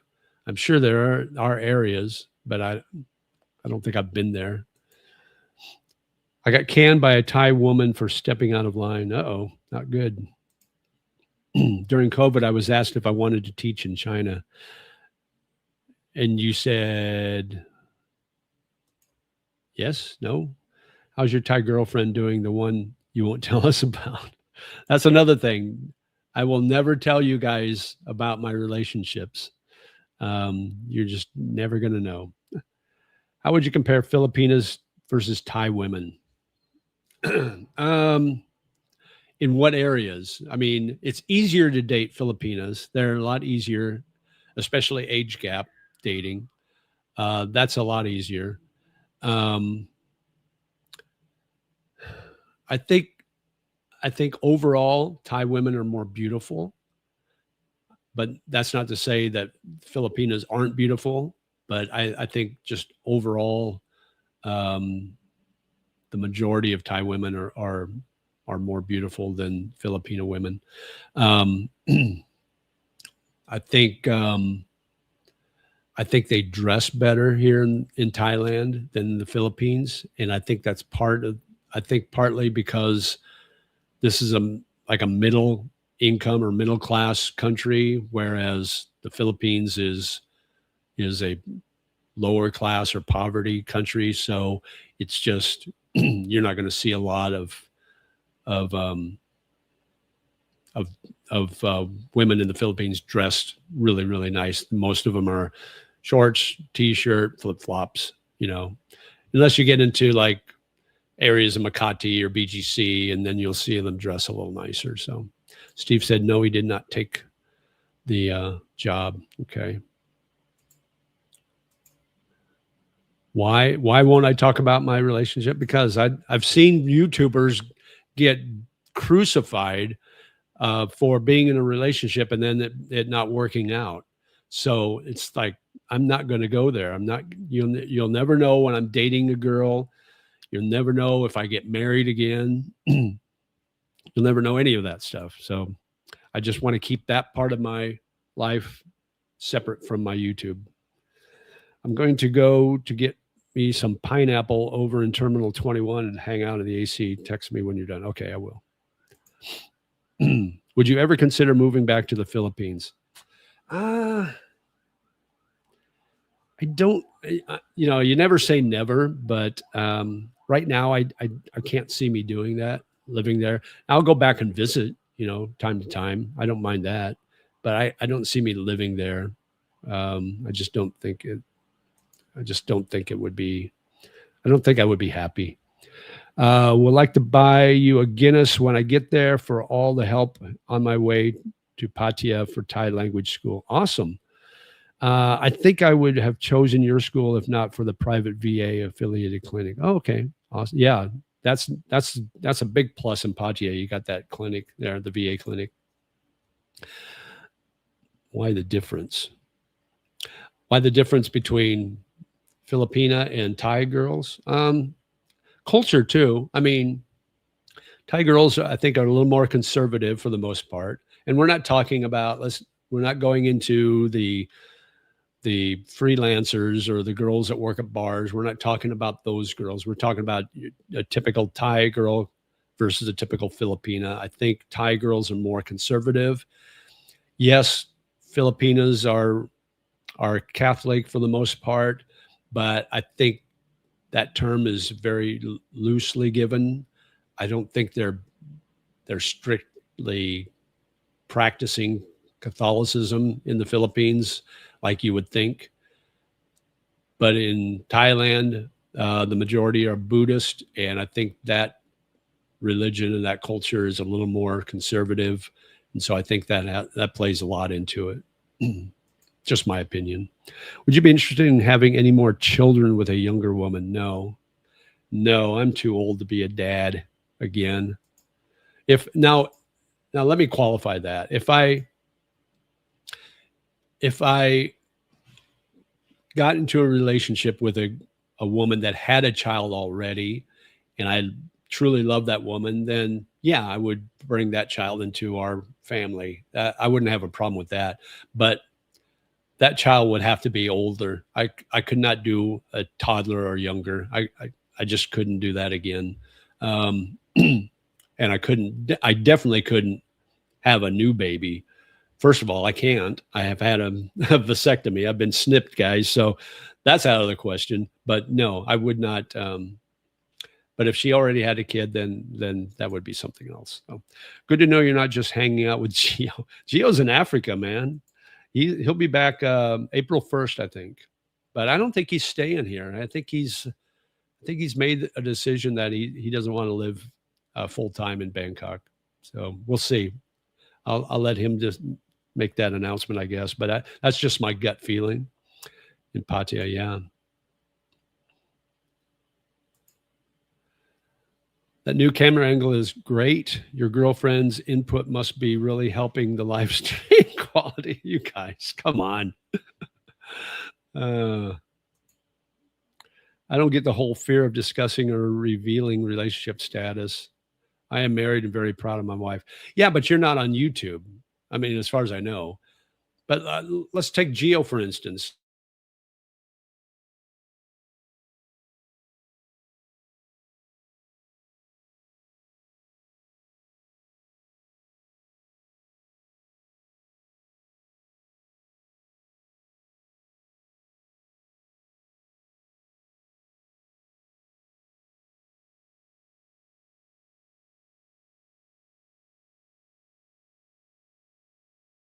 Sorry, lost my Wi-Fi for a second. I don't know what happened. Yeah, so we're talking about revealing relationships when you're on YouTube or social media. Gio was very transparent. You know, he had Maya as his girlfriend, and then they got married, but then it didn't work out. So he got crucified because he had originally said he's never getting married again, but then he got a steady girlfriend, then he got married, and then he got divorced. So people were really on him about the whole divorce thing. And there were YouTubers that were taking advantage of that by doing videos about his divorce and putting their opinion on that. And he had to get them removed from YouTube. So I just don't want to get in that position.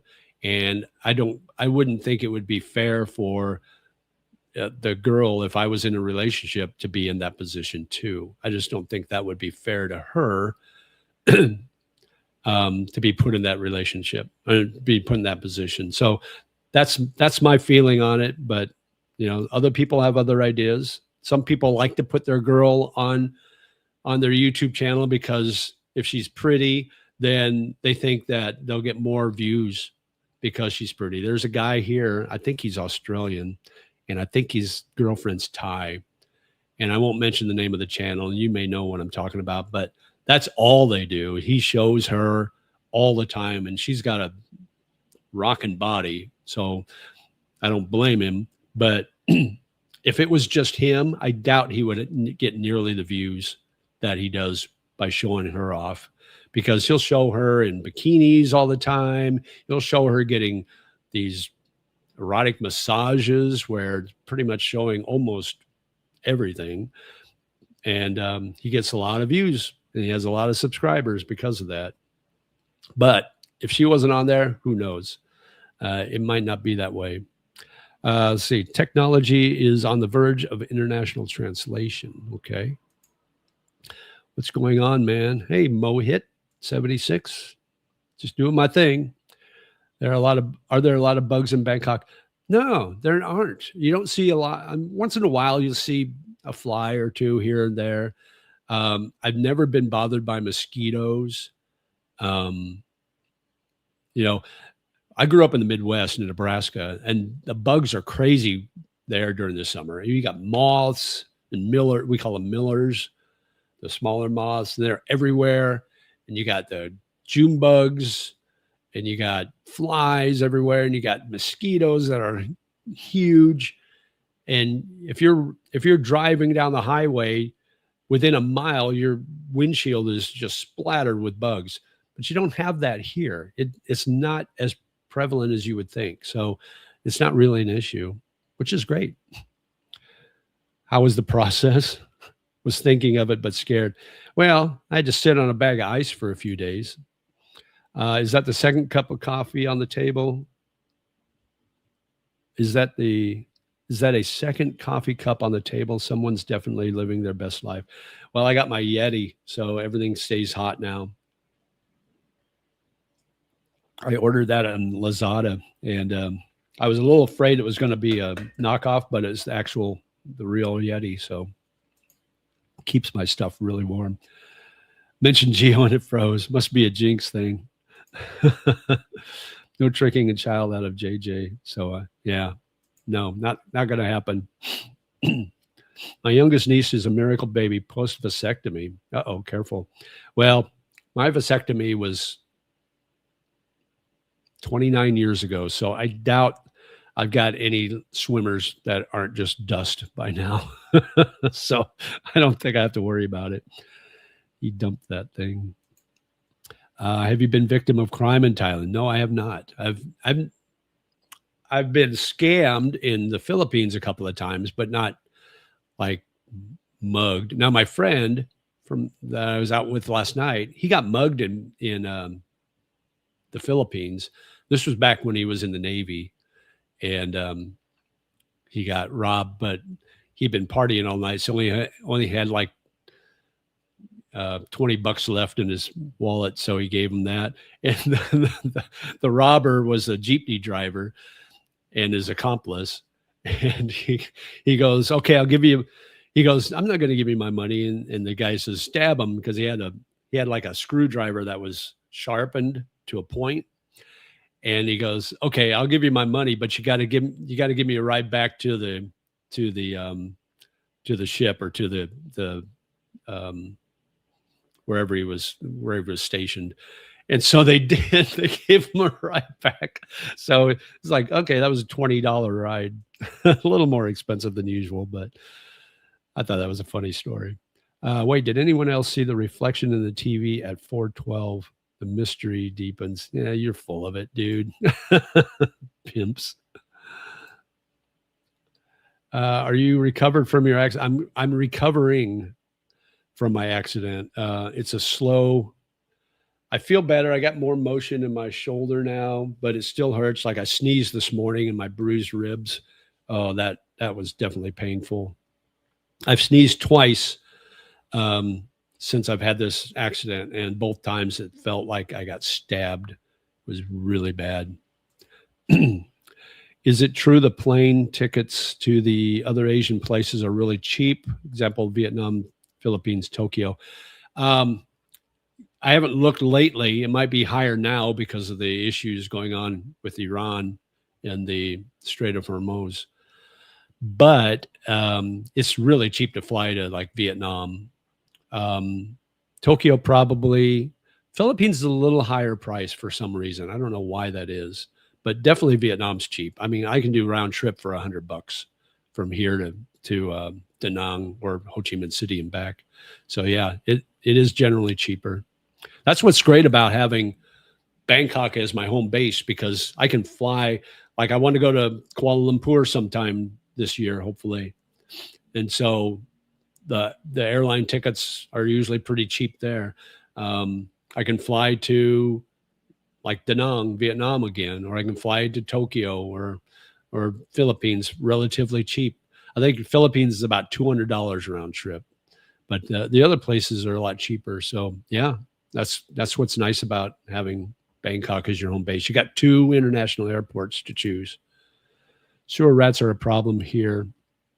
Here, I've only seen 1 rat here in Bangkok since I've been here. I've seen a few in the Philippines, and I've seen a lot in Vietnam. Seems like Vietnam rats are almost domesticated. They don't care if they're out in public or not. I definitely get snipped over there. Yeah. Yeah. If you're old like me, I mean, why would you want another child? So why even take the chance?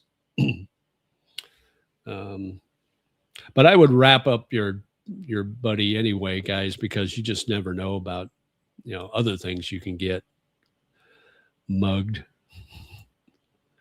Are you optimistic about the Philippines in another 5 to 10 years, or do you think it will get left behind by Vietnam and Thailand? I think the Philippines is just going to wallow in their own misery. I don't think they'll ever get out of it. I don't think they can get out of their own way, which is sad because it could be such a great country.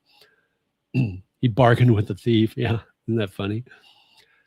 Have you ever left your bag in the Philippines like you have in Thailand? Curious how that would go.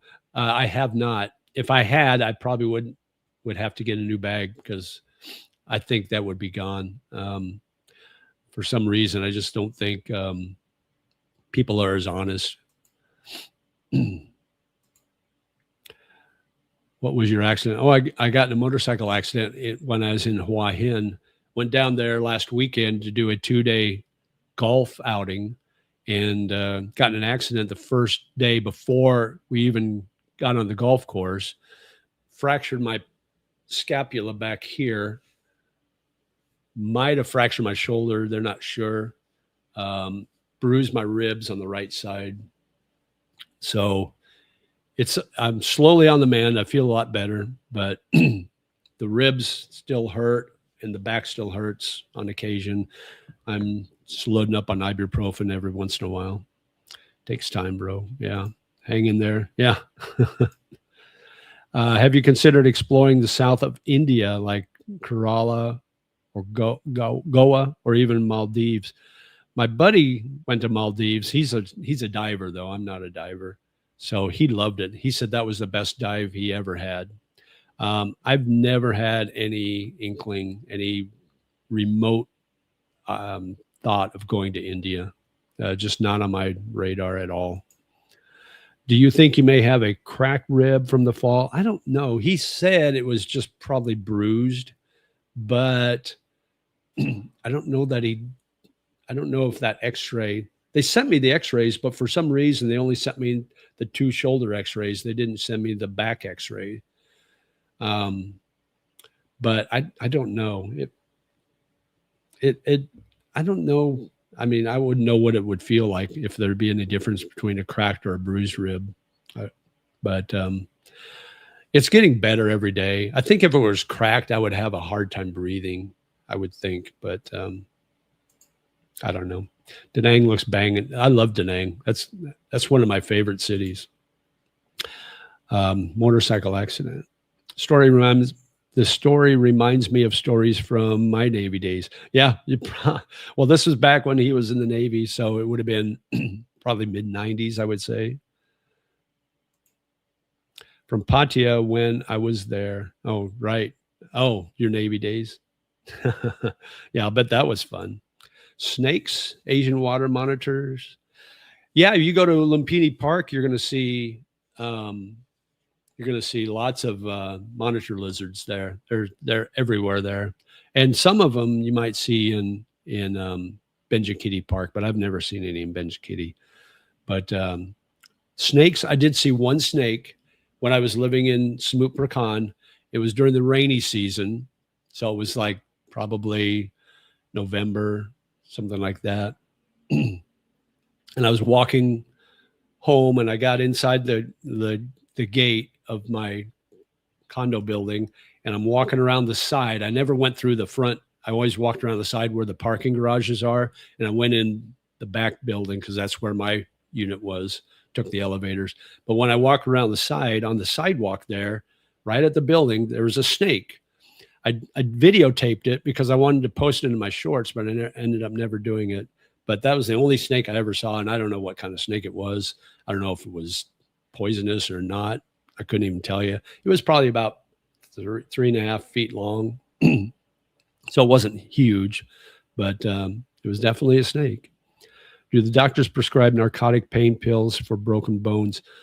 They did prescribe 2 pain pills for me. I don't think they were narcotic though. I think they were just basic. I don't know what they were. I don't even know what they were, but they're probably just a little stronger than the ibuprofen I'm taking now. But I don't think they were narcotic. So, but I told them it's kind of a pretty high tolerance for pain. So when he asked, what's your pain level? And I said, oh, about a 7. If I'd said a 10, he probably would have maybe given me something a little stronger. I should lie from now on. Wrap them up, breathe shallow. I don't have a problem breathing. I can breathe. It hurts a little bit, but like I said, I have a high pain tolerance, so it doesn't really bother me. Have you put that x-ray in different AI? You'd be surprised how good they are at analysis. Yeah, that's a good idea. I might do that. Check that out. Are there slums in Bangkok? Yeah, there are slums in Bangkok. Not as shallow as my personality. Okay. You're a funny guy. How much is health insurance in Thailand? I'm paying about 117 a month for travel insurance, but it's only for major major medical issues. So I've got that covered. So if something major happens to me, like if I broke a femur on my bike accident, I'd probably use that. If I needed to, like I have an emergency flight back home to the US, it covers that. But this accident, I paid out of pocket. I talked about this at the beginning. So if you missed it, there's my expenses.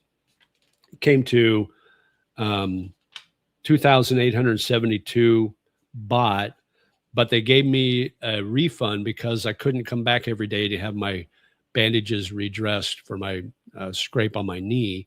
So they reimbursed me for those 5 days that I wouldn't be there. So it only came to 7,472 baht.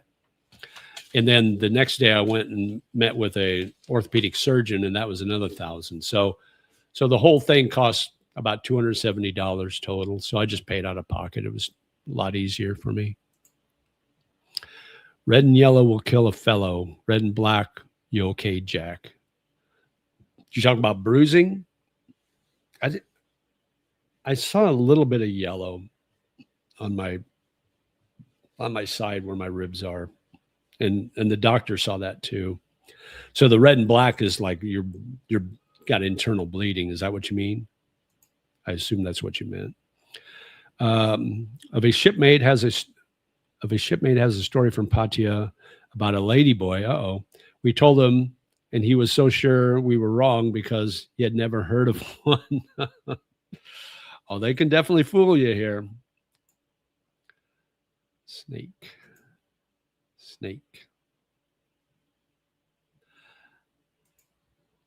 How much is surgical transitioning in Thailand? I wouldn't know.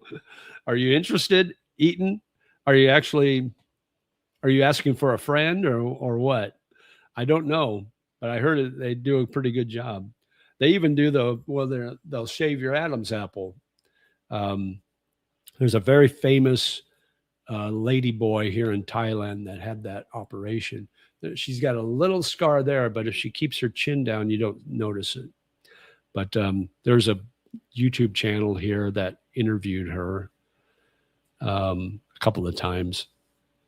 But yeah, so they do that. Obviously, if you're out on Soy Cowboy or Nana or somewhere, and you see these huge fake boobs, chances are it's a lady boy, and then they do a pretty good job with the tuck.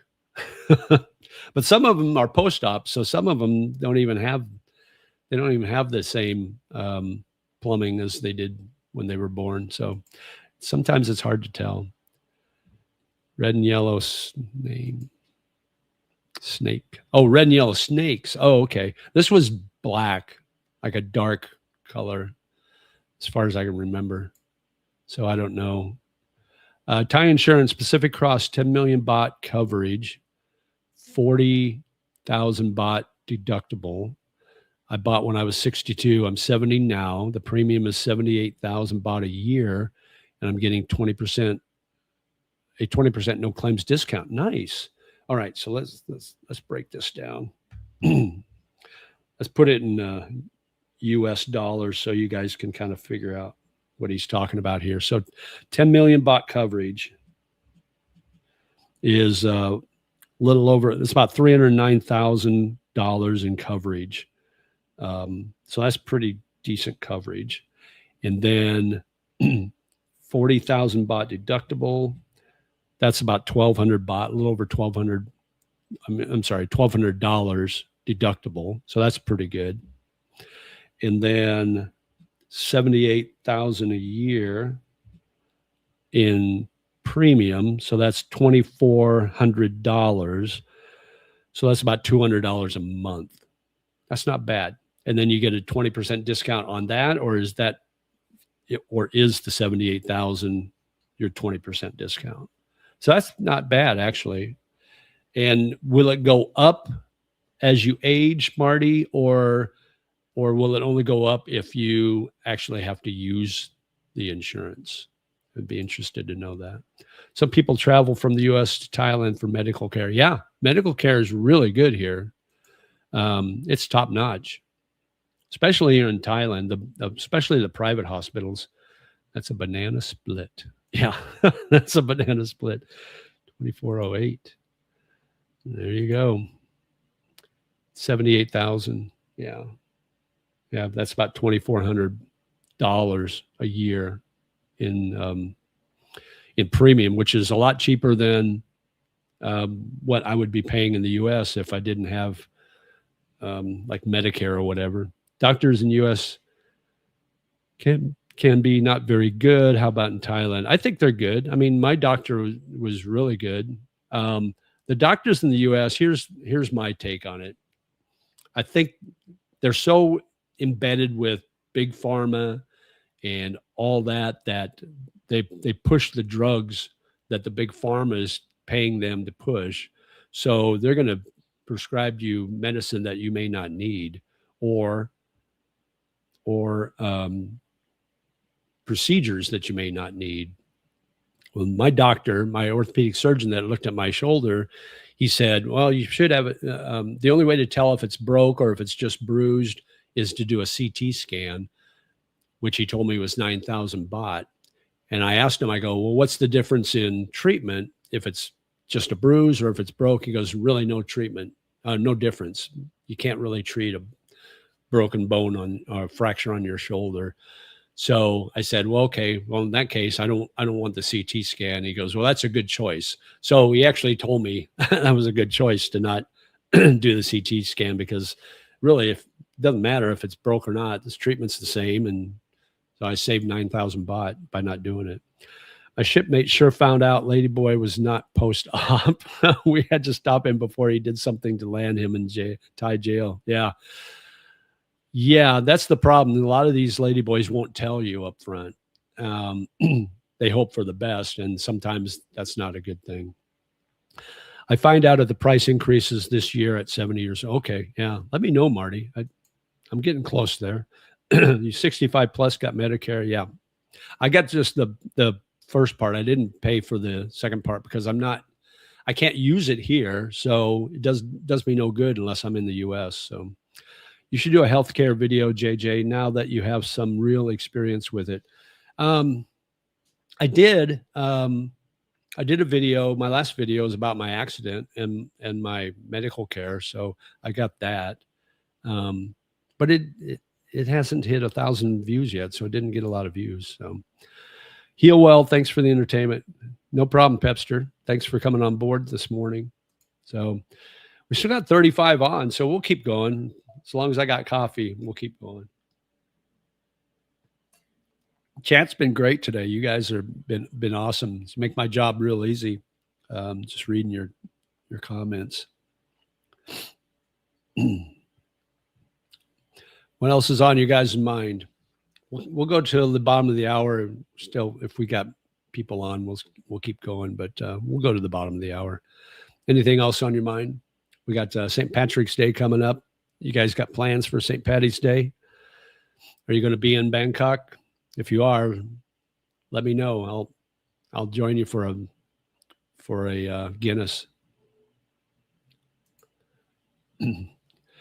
Yes, Dave. Thank you. Yeah, hit that thumbs up, guys. I would really appreciate that. That would be great. Up for a joke. Yeah, why not? Try to keep it PG. I'll go watch your last video on healthcare. Oh, yeah, thanks. Appreciate that. Can 2,000 per month in passive income make a decent migration to Bangkok? Yes, but you really need a lot of money up front because there's a lot of upfront expenses. Obviously, the move here, you're going to have to, airline tickets and travel expenses and things like that. You're going to have to pay 2 months rent and 2 months deposit, or 1 month's rent, 2 months deposit. You're going to have to pay something like that. So you're going to pay more upfront for getting into a rental place. So all these upfront costs are going to, so you really need some savings. I would always say, you know, have a few $1,000s in savings, maybe, you know, $5,000 or $10,000 in savings, and then have a steady income of at least 2,000 a month, like yours is. You know, if it's one of those incomes that fluctuate, then you might have to be careful, because if it drops under 2,000, then you got to dig into your savings, and really your savings should be for your upfront costs moving and any emergencies like medical and things like that. So if you got some savings already, the 2,000 a month, if it's going to be steady 2,000 a month, definitely doable. Definitely doable. That's about 60,000 baht a month, and you can actually live pretty good. You're an animal. Why do mermaids wear seashells? They grew out of their bee shells. That's a dad joke. Yes, thanks for the entertainment information. No problem, Jerry. Appreciate it. NCAA tournament starts tomorrow. Well, selection Sunday starts. So we're going to know. Nebraska limped into the Big Ten championship. They got their ass kicked by Purdue. So going in, they were supposed to be looking at a 3 seed in the NCAA tournament, but I wouldn't be surprised if they dropped to a 4. But yeah, looking forward to Selection Sunday. I'll be up tomorrow morning, 6 a.m. here, watching it live. Thai women I have met are extremely possessive. That normal? I guess they can be. I guess Filipinas are like that too. They're very possessive, which isn't a bad thing. Filipinas can be very clingy, which can be kind of suffocating at times, but I don't mind that. Grew out of their bee shells. Yeah, I got it, Timmy. If I got 14,000, how far that get me there? Well, if you've got a income to go along with that, you'll be fine. 14,000 in savings, and then an income of I would say at least $2,000 a month. You're gonna be fine. You won't have any problems. Back home, we see nurses, no doctor around. It is a lower standard of care. Yeah, I know. And you wait in the waiting room for 30 minutes. Then you go in, nurse comes in, takes your vitals. You may see a nurse practitioner for 30 seconds. You maybe see a doctor for 30 seconds. And then if it's something that's like, you need to see a specialist. So then they got to recommend you to a specialist. You just can't go to a specialist first. And then that 30-second visit with the doctor costs you $200 or more. I don't even know what it is now. So yeah, it's ridiculous. Dave knew the answer to that. When do the mermaids get into their double D shells? That's what I want to know. You sold your speakers, okay. For someone that doesn't like big city vibe and prefer rural solitude, Buddhist monastery, where are good places? Where I've been, Hua Hin is pretty laid back. It's an older community, I would say. It's kind of like a retirement village, but you're right on the beach, and it's really cheap to live there, and it's pretty laid back. So I think that might be something you would want to look into. I miss them shits. Excuse the typo, no problem. Yukon, or what's GFY? I don't know what GFY is.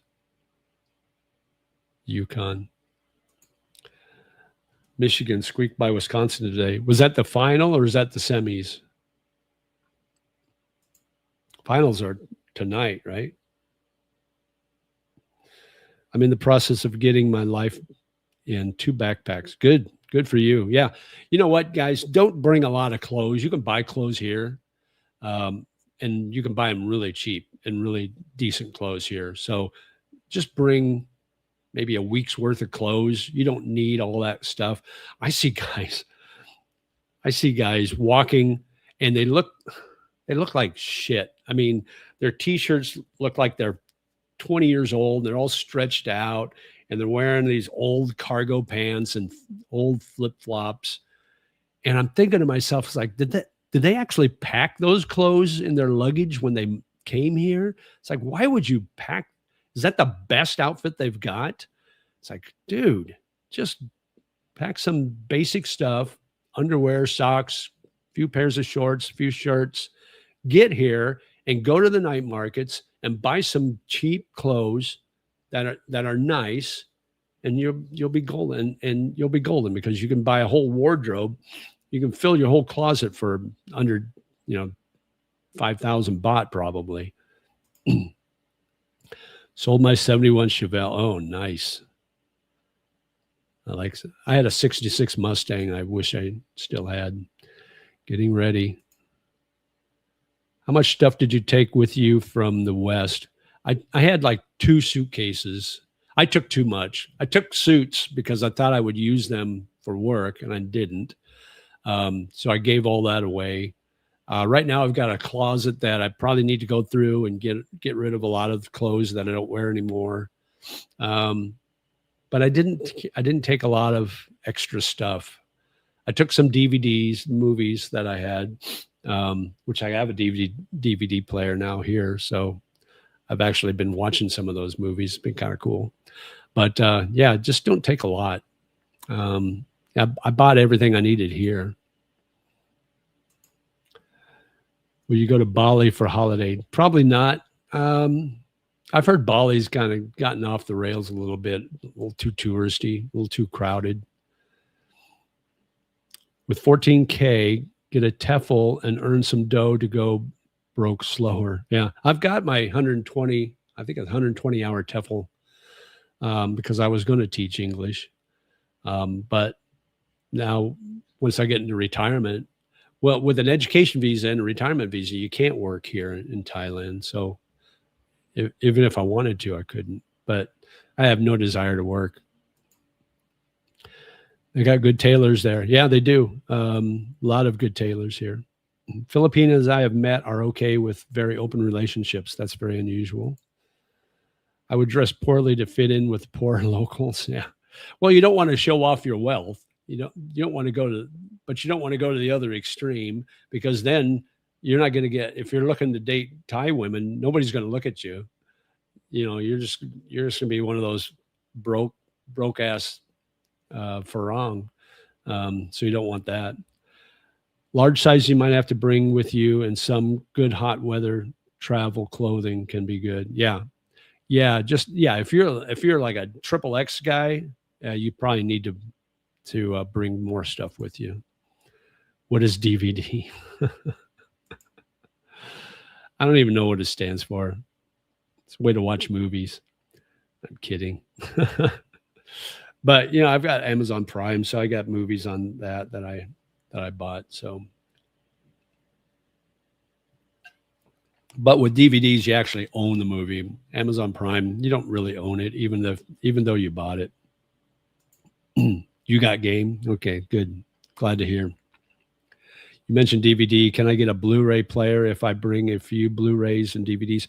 Yeah, but you got to remember, if you buy the Thailand or the Asian version, your DVDs or your Blu-rays may not work on that. So you got to get the ones that say Universal Play. So if you don't bring it, you can order it on Amazon. You're going to pay a little bit more for the import fees, but you'll be sure that you're getting the right player that's going to play your actual movies. Does Amazon delivery work well over there? Yeah, it does. It works really well. But like I said, they do have import fees that you'll pay a little extra. What do you use to make your morning coffee? Actually, I just use instant right now. I just I buy a bag at 7-Eleven and heat my coffee up heat my hot water up, and then I just mix it. It tastes okay. I want to get a coffee maker, but it's hard to find here. They don't really have coffee makers. I might get a French press. I might do that, do the French press way. I just jailbroke on Streamer. Okay. Get a VPN. Yes, I've got Surfshark VPN, and that's in my descriptions too, guys. If you want to get a VPN, look into Surfshark. The link's in my descriptions.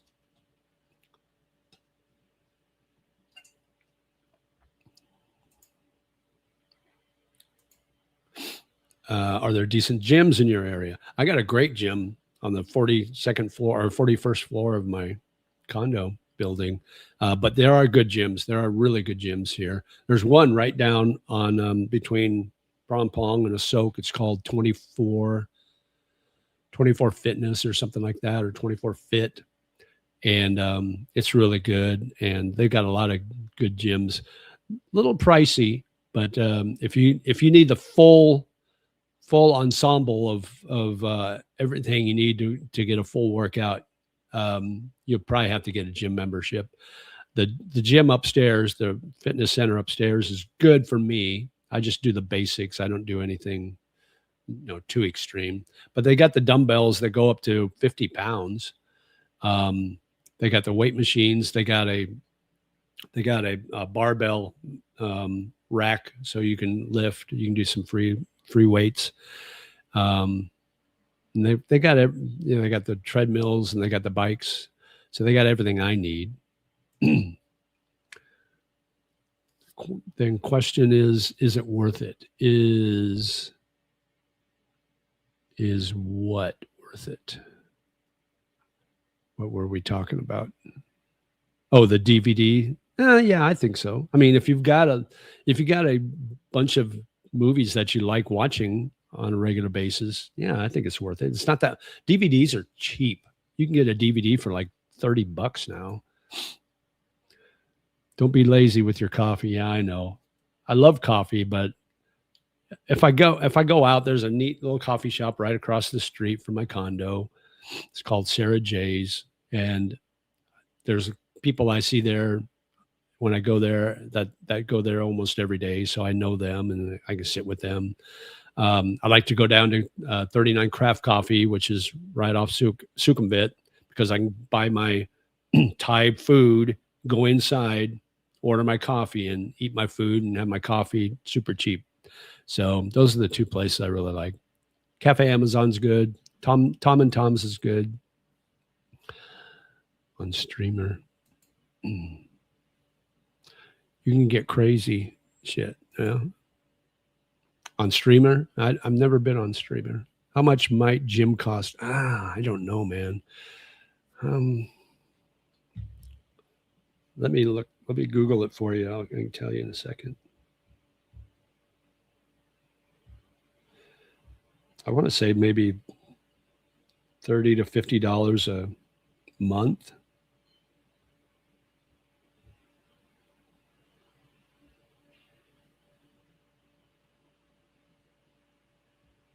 What does a gym membership cost in Bangkok? Gym membership costs in Bangkok typically range from $1,000, which is about $30, to $6,000, which is about $180 per month. Jet Fitness is the one I was thinking of. Jets, Jetts. That's a 24-hour fitness center. They also have fitness 24/7. That usually costs around $850 to $1,700 baht, so that's not bad. I met a girl the other day, a couple weeks ago, I guess. She's Thai, but she grew up and lived in New Zealand all her life, and she just moved back to Bangkok recently, or moved to Bangkok recently, and she's a personal trainer. I'm going to do a video with her to talk about her move back here and talk about her business. But she does personal training, and she has a cost involved in that. And she works out of the Marriott down the street here. So I want to get with her. She's one of the ones I see over at Sarah Jane every once in a while. But I want to get with her and do a video with her about growing up in New Zealand, being Thai, moving back here to Thailand, what it's like, what's the culture difference, and then talk about her business too. So she's growing a personal training business. So she's super sweet. I watched Gio a long time. He kept giving dating advice and he kept breaking his rules and recommendations. Yeah, that's why I will not talk about my relationships on my YouTube channel. That's one of the reasons. I'm in Da Nang now, probably going to stay here for another 3 to 6 months and see how 2026 plays out. Good. Yeah. How do you like it? Because I love Da Nang. That's one of my favorite places. JJ, up to 430 a week working with a TEFL is better than 0 a week, right? Yeah, but if you're retired and don't want to work, then 0 a week's better. My friend asked me to go to a gym. I asked for what? He said, lift weights. I said, those things are heavy. Yeah, right? Do you get Amazon delivery better in Bangkok than in Manila? I don't think I've gotten anything on Amazon here because the import fees were higher. So I stopped using Amazon. I started using Lazada for the basic stuff I needed, like my hair gel and shit like that I can't buy here. Let me see. Let me look up. Let me go to Amazon quick, and I think the delivery time's probably shorter. It wasn't bad in the Philippines. Of course, I was in BGC, which is a pretty major area, so the delivery was a lot better, I think. But I think the delivery time was probably shorter here than it would be in the Philippines.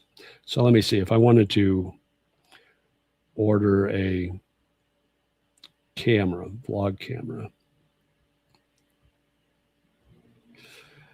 $178 for the camera. Import charge is $21.50. So it's actually lower than it has been. I wonder if that has to do with the what do they call that? What Trump put on everybody. They lowered those prices. But anyway, so free delivery. If I ordered now, I'd get it by Sunday, March 22nd, or I can do a fast delivery and get it by March 20th, which is this coming Friday. Usually, even if I do the regular free shipping, March 22nd, I'd get it before that.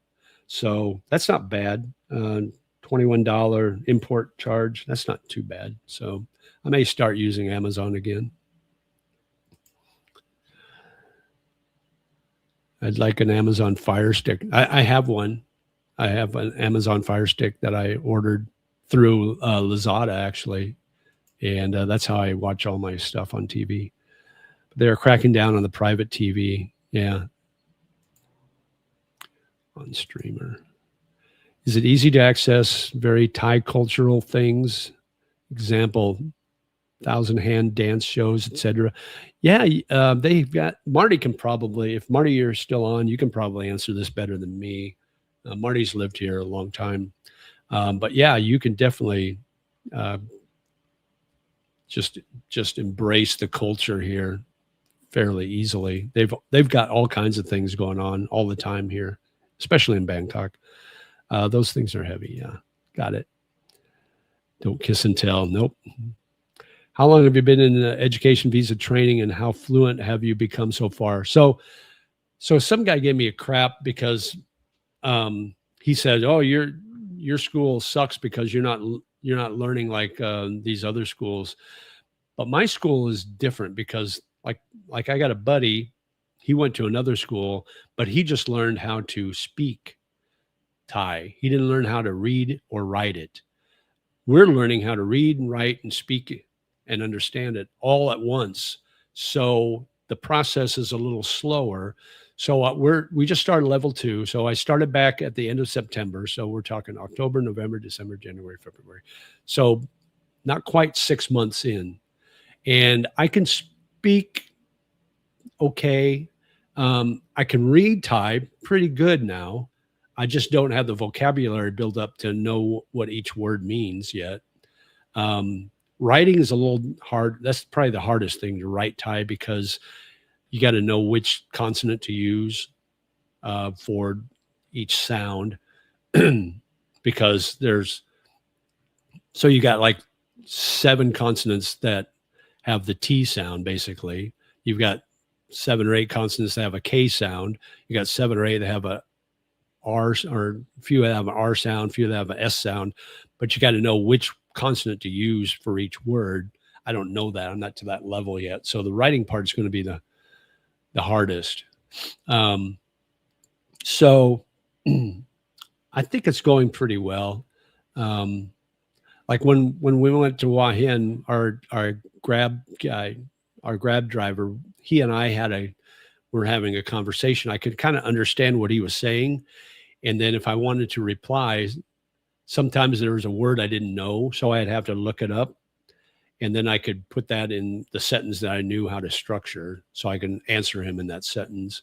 So it's getting better. I try to use it when I'm in restaurants and bars and stuff, when I order. But yeah, it's been fun, actually. You're bald. You don't need the gel. Gel problems. I got to have my pomade, my crew pomade. I got to have that. I got to get a haircut too. It's getting long. That's a one thing I need. Someone was excited on this channel about getting hair plugs. Wonder how that turned out. On this channel? I don't know. I had a friend that got hair plugs. I don't think it held, though. I don't think it stuck with him, because he looks just basically as bald as he was before. Heard hair plugs were $1,200 over there instead of $12,000 back home. Yeah, I think they're pretty cheap. He got his in, I think he got his in the Philippines, though, if I remember right. Are you still telling the same old story? No. You can go home. You can go to bed now. Go back down to your mom's basement. Da Nang is a great place for me to sit and be productive while working online in my early 30s. So enjoying the nomad life. I enjoyed your previous Da Nang content. Great. I'm glad you're enjoying it.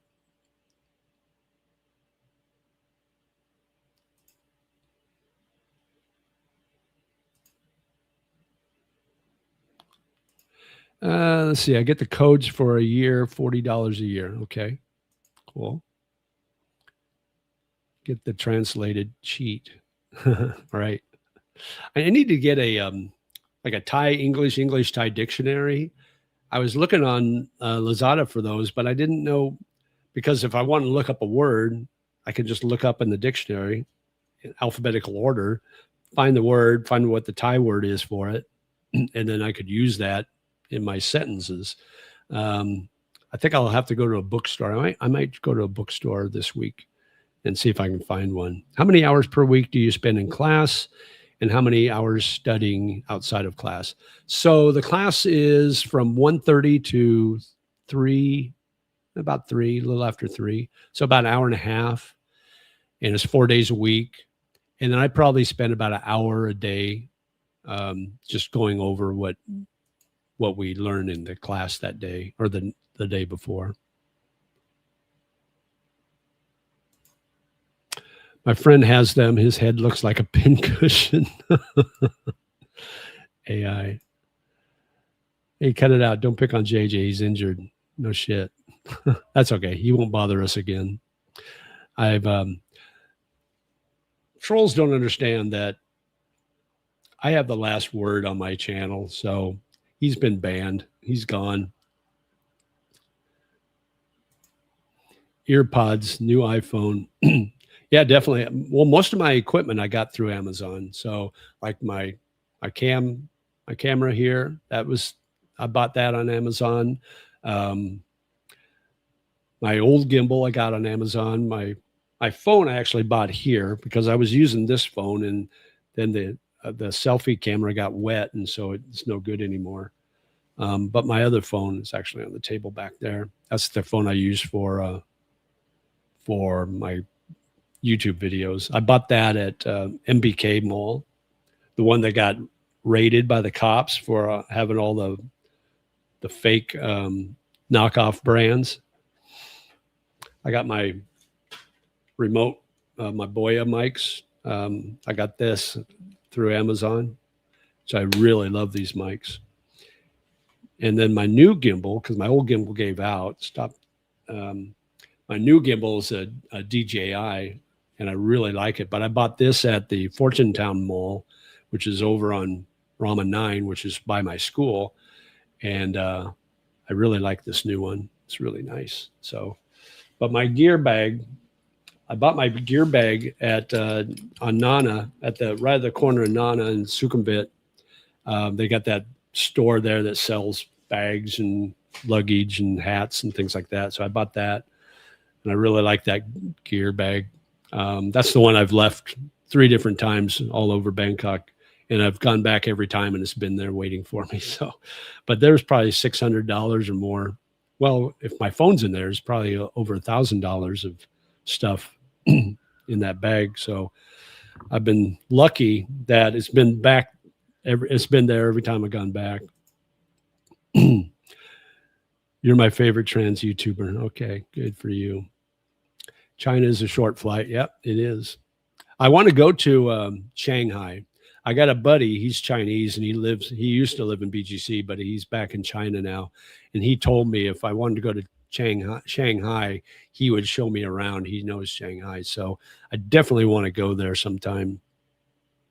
Them fakes can be good. Absolutely. I was sad to hear that they got raided, because I'll buy a fake whatever, that I'll spend $20 on when it normally would be $250. I'll buy a fake one, except for the watches. I don't do the watches. All the Indians on Sukhumvit, they sell the watches. Super clones. Shenzhen is good for fakes.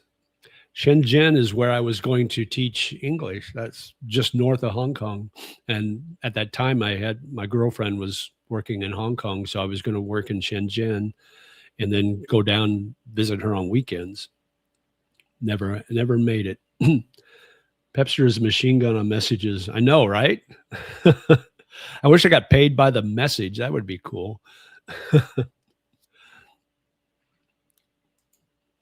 Maybe in a few years, there will be a high-speed train from Bangkok to China. I wouldn't doubt it. They've got a train now from Bangkok to Kuala Lumpur. It's not high speed, but they do have a train. That would be kind of fun to take that. I think it's an all-night ride, but that would be fun. Have you ever lived in Ho Chi Minh or Hanoi? If so, what were your thoughts? I've never been to Hanoi. I've been to Ho Chi Minh City or Saigon, but I've never lived there. But I visited there a few times. I like Ho Chi Minh City, but it's a little hard to get around. It's not like Bangkok.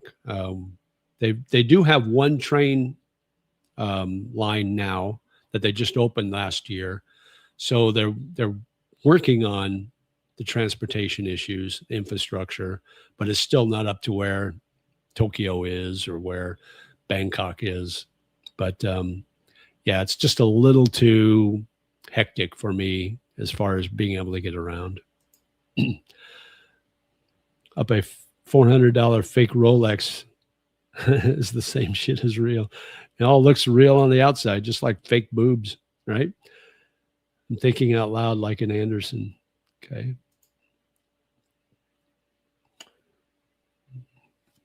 Okay.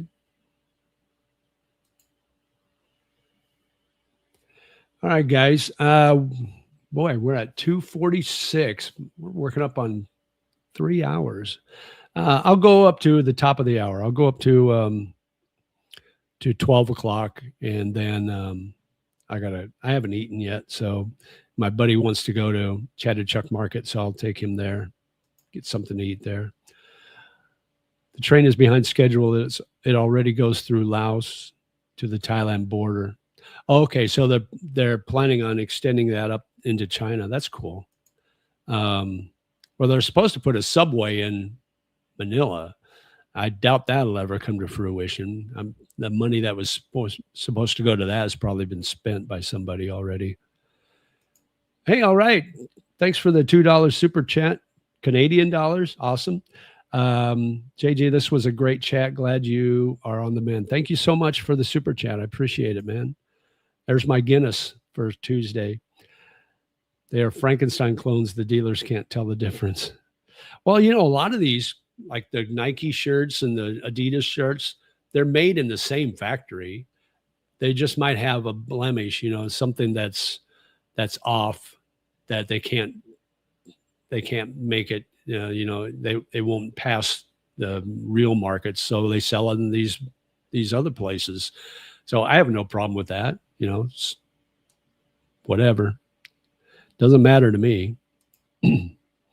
Take care and be in touch. Thanks, Jay. Appreciate it. They're already from China down to Thailand border. Oh, they are? Okay. But it's a high-speed train. That's what we were talking about, right? I'm on the fence between Southeast Asia and Albania. Interesting. I don't know anything about Albania. I couldn't even find it on a map, probably. Is that in Europe? I assume it's in Europe. I don't know.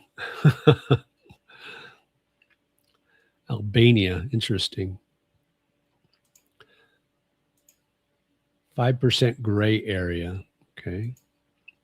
Curious how you originally created your YouTube name. How did you come up with it? Okay, so here's the story. So growing up in the 60s, my mom and my 3 older sisters were a big influence on me as far as music. Well, my dad too. My dad played the harmonica. My mom played the organ and piano. So when I was like 5 years old, I took our little portable organ to kindergarten. And for show and tell, I played Silent Night. I think it was Silent Night. Played Silent Night on the organ for show and tell. So piano was the first, or organ was the first instrument I learned how to play on. But so music was a big thing in our household. My mom used to love this band called Herb Alpert and the Tijuana Brass. Well, there's a song that they played that was a very popular song called The Lonely Bull. And I really liked that song I don't know what it was, an instrumental, and I really liked it. It just was really cool. And then whenever Jerry Maguire came out, that movie was like 96 or 98 or whatever. That song was in the movie where the one of the main characters, the football player, Rod, I can't remember what his name was, but anyway, he kind of had a chip on his shoulder. Nobody really liked him because he's kind of a dick. But he was in practice, and they were showing him in practice, and they were playing this Lonely Bull song in the background because that's kind of how he was. He was a lonely bull because nobody liked him. And then, but anyway, so it kind of triggered in me when I decided to do this channel. It's like, what am I going to name? So I thought back to my childhood, the song Lonely Bull, because I've always kind of been a loner because I was the only boy. I was the youngest. I was born a lot later than all my sisters. So I was kind of an oops baby, I think. But, and I've always kind of been a black sheep, and always moved a lot and changed jobs a lot. And so I was always kind of a loner.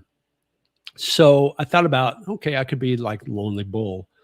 And the other thought I had was the first poem I ever learned was when I was like 3 or 4 years old. And I got to credit my sisters. They taught me how to read at a very early age. The first poem I learned was what was it called? The Road Less Taken. I think it was by Robert Frost. And it goes 2 roads diverge in the yellow woods. Sorry, I could not travel one to be one traveler as long as I stood. I looked down one as far as I could to where it bended the undergrowth. And it goes on and on and on. But anyway, so that was my other thought. It's like, I'm kind of that traveler. It's like, I want to take the road less traveled. And so I was like deciding between those two, and I decided on the Lonely Bull, and I decided JJ because that was my radio name. So I said, I'll be JJ the Lonely Bull. And do I want to be JJ the Lonely Bull in the Philippines? Because that's where I was living.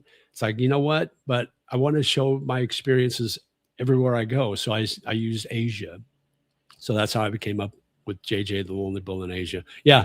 So you're bored, I know. But anyway, that's the story, and I'm sticking to it. Glad your Amazon and alternatives are so good there. Just stop buying new anything that's not coming to Thailand. Yeah. That's not for coming to Thailand. Yeah. 150 per hour.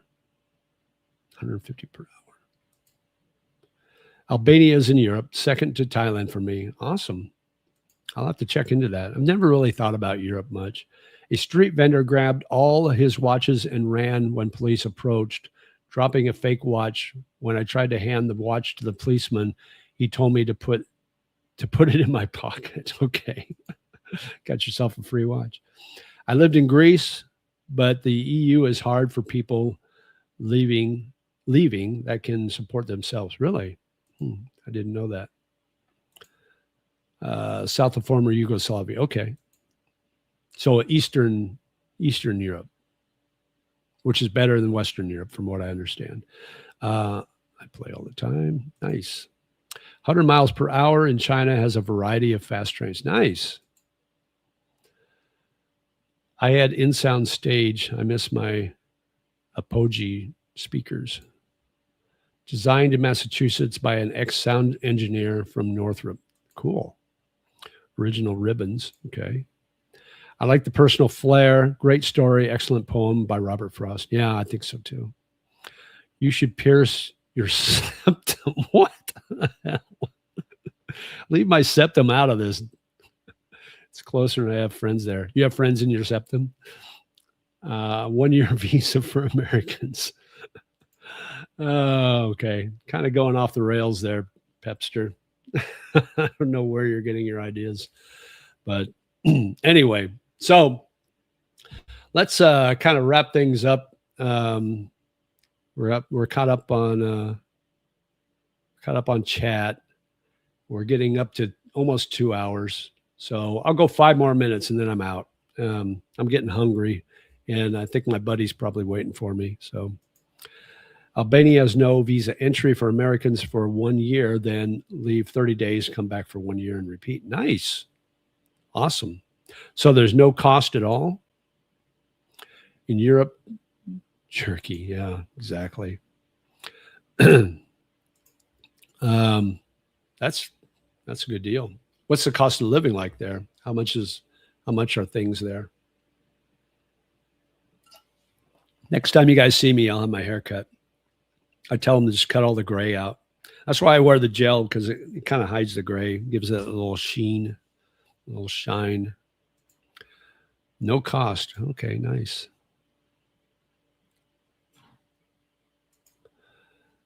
Thanks. Have a good one. Thanks. You too, Steve.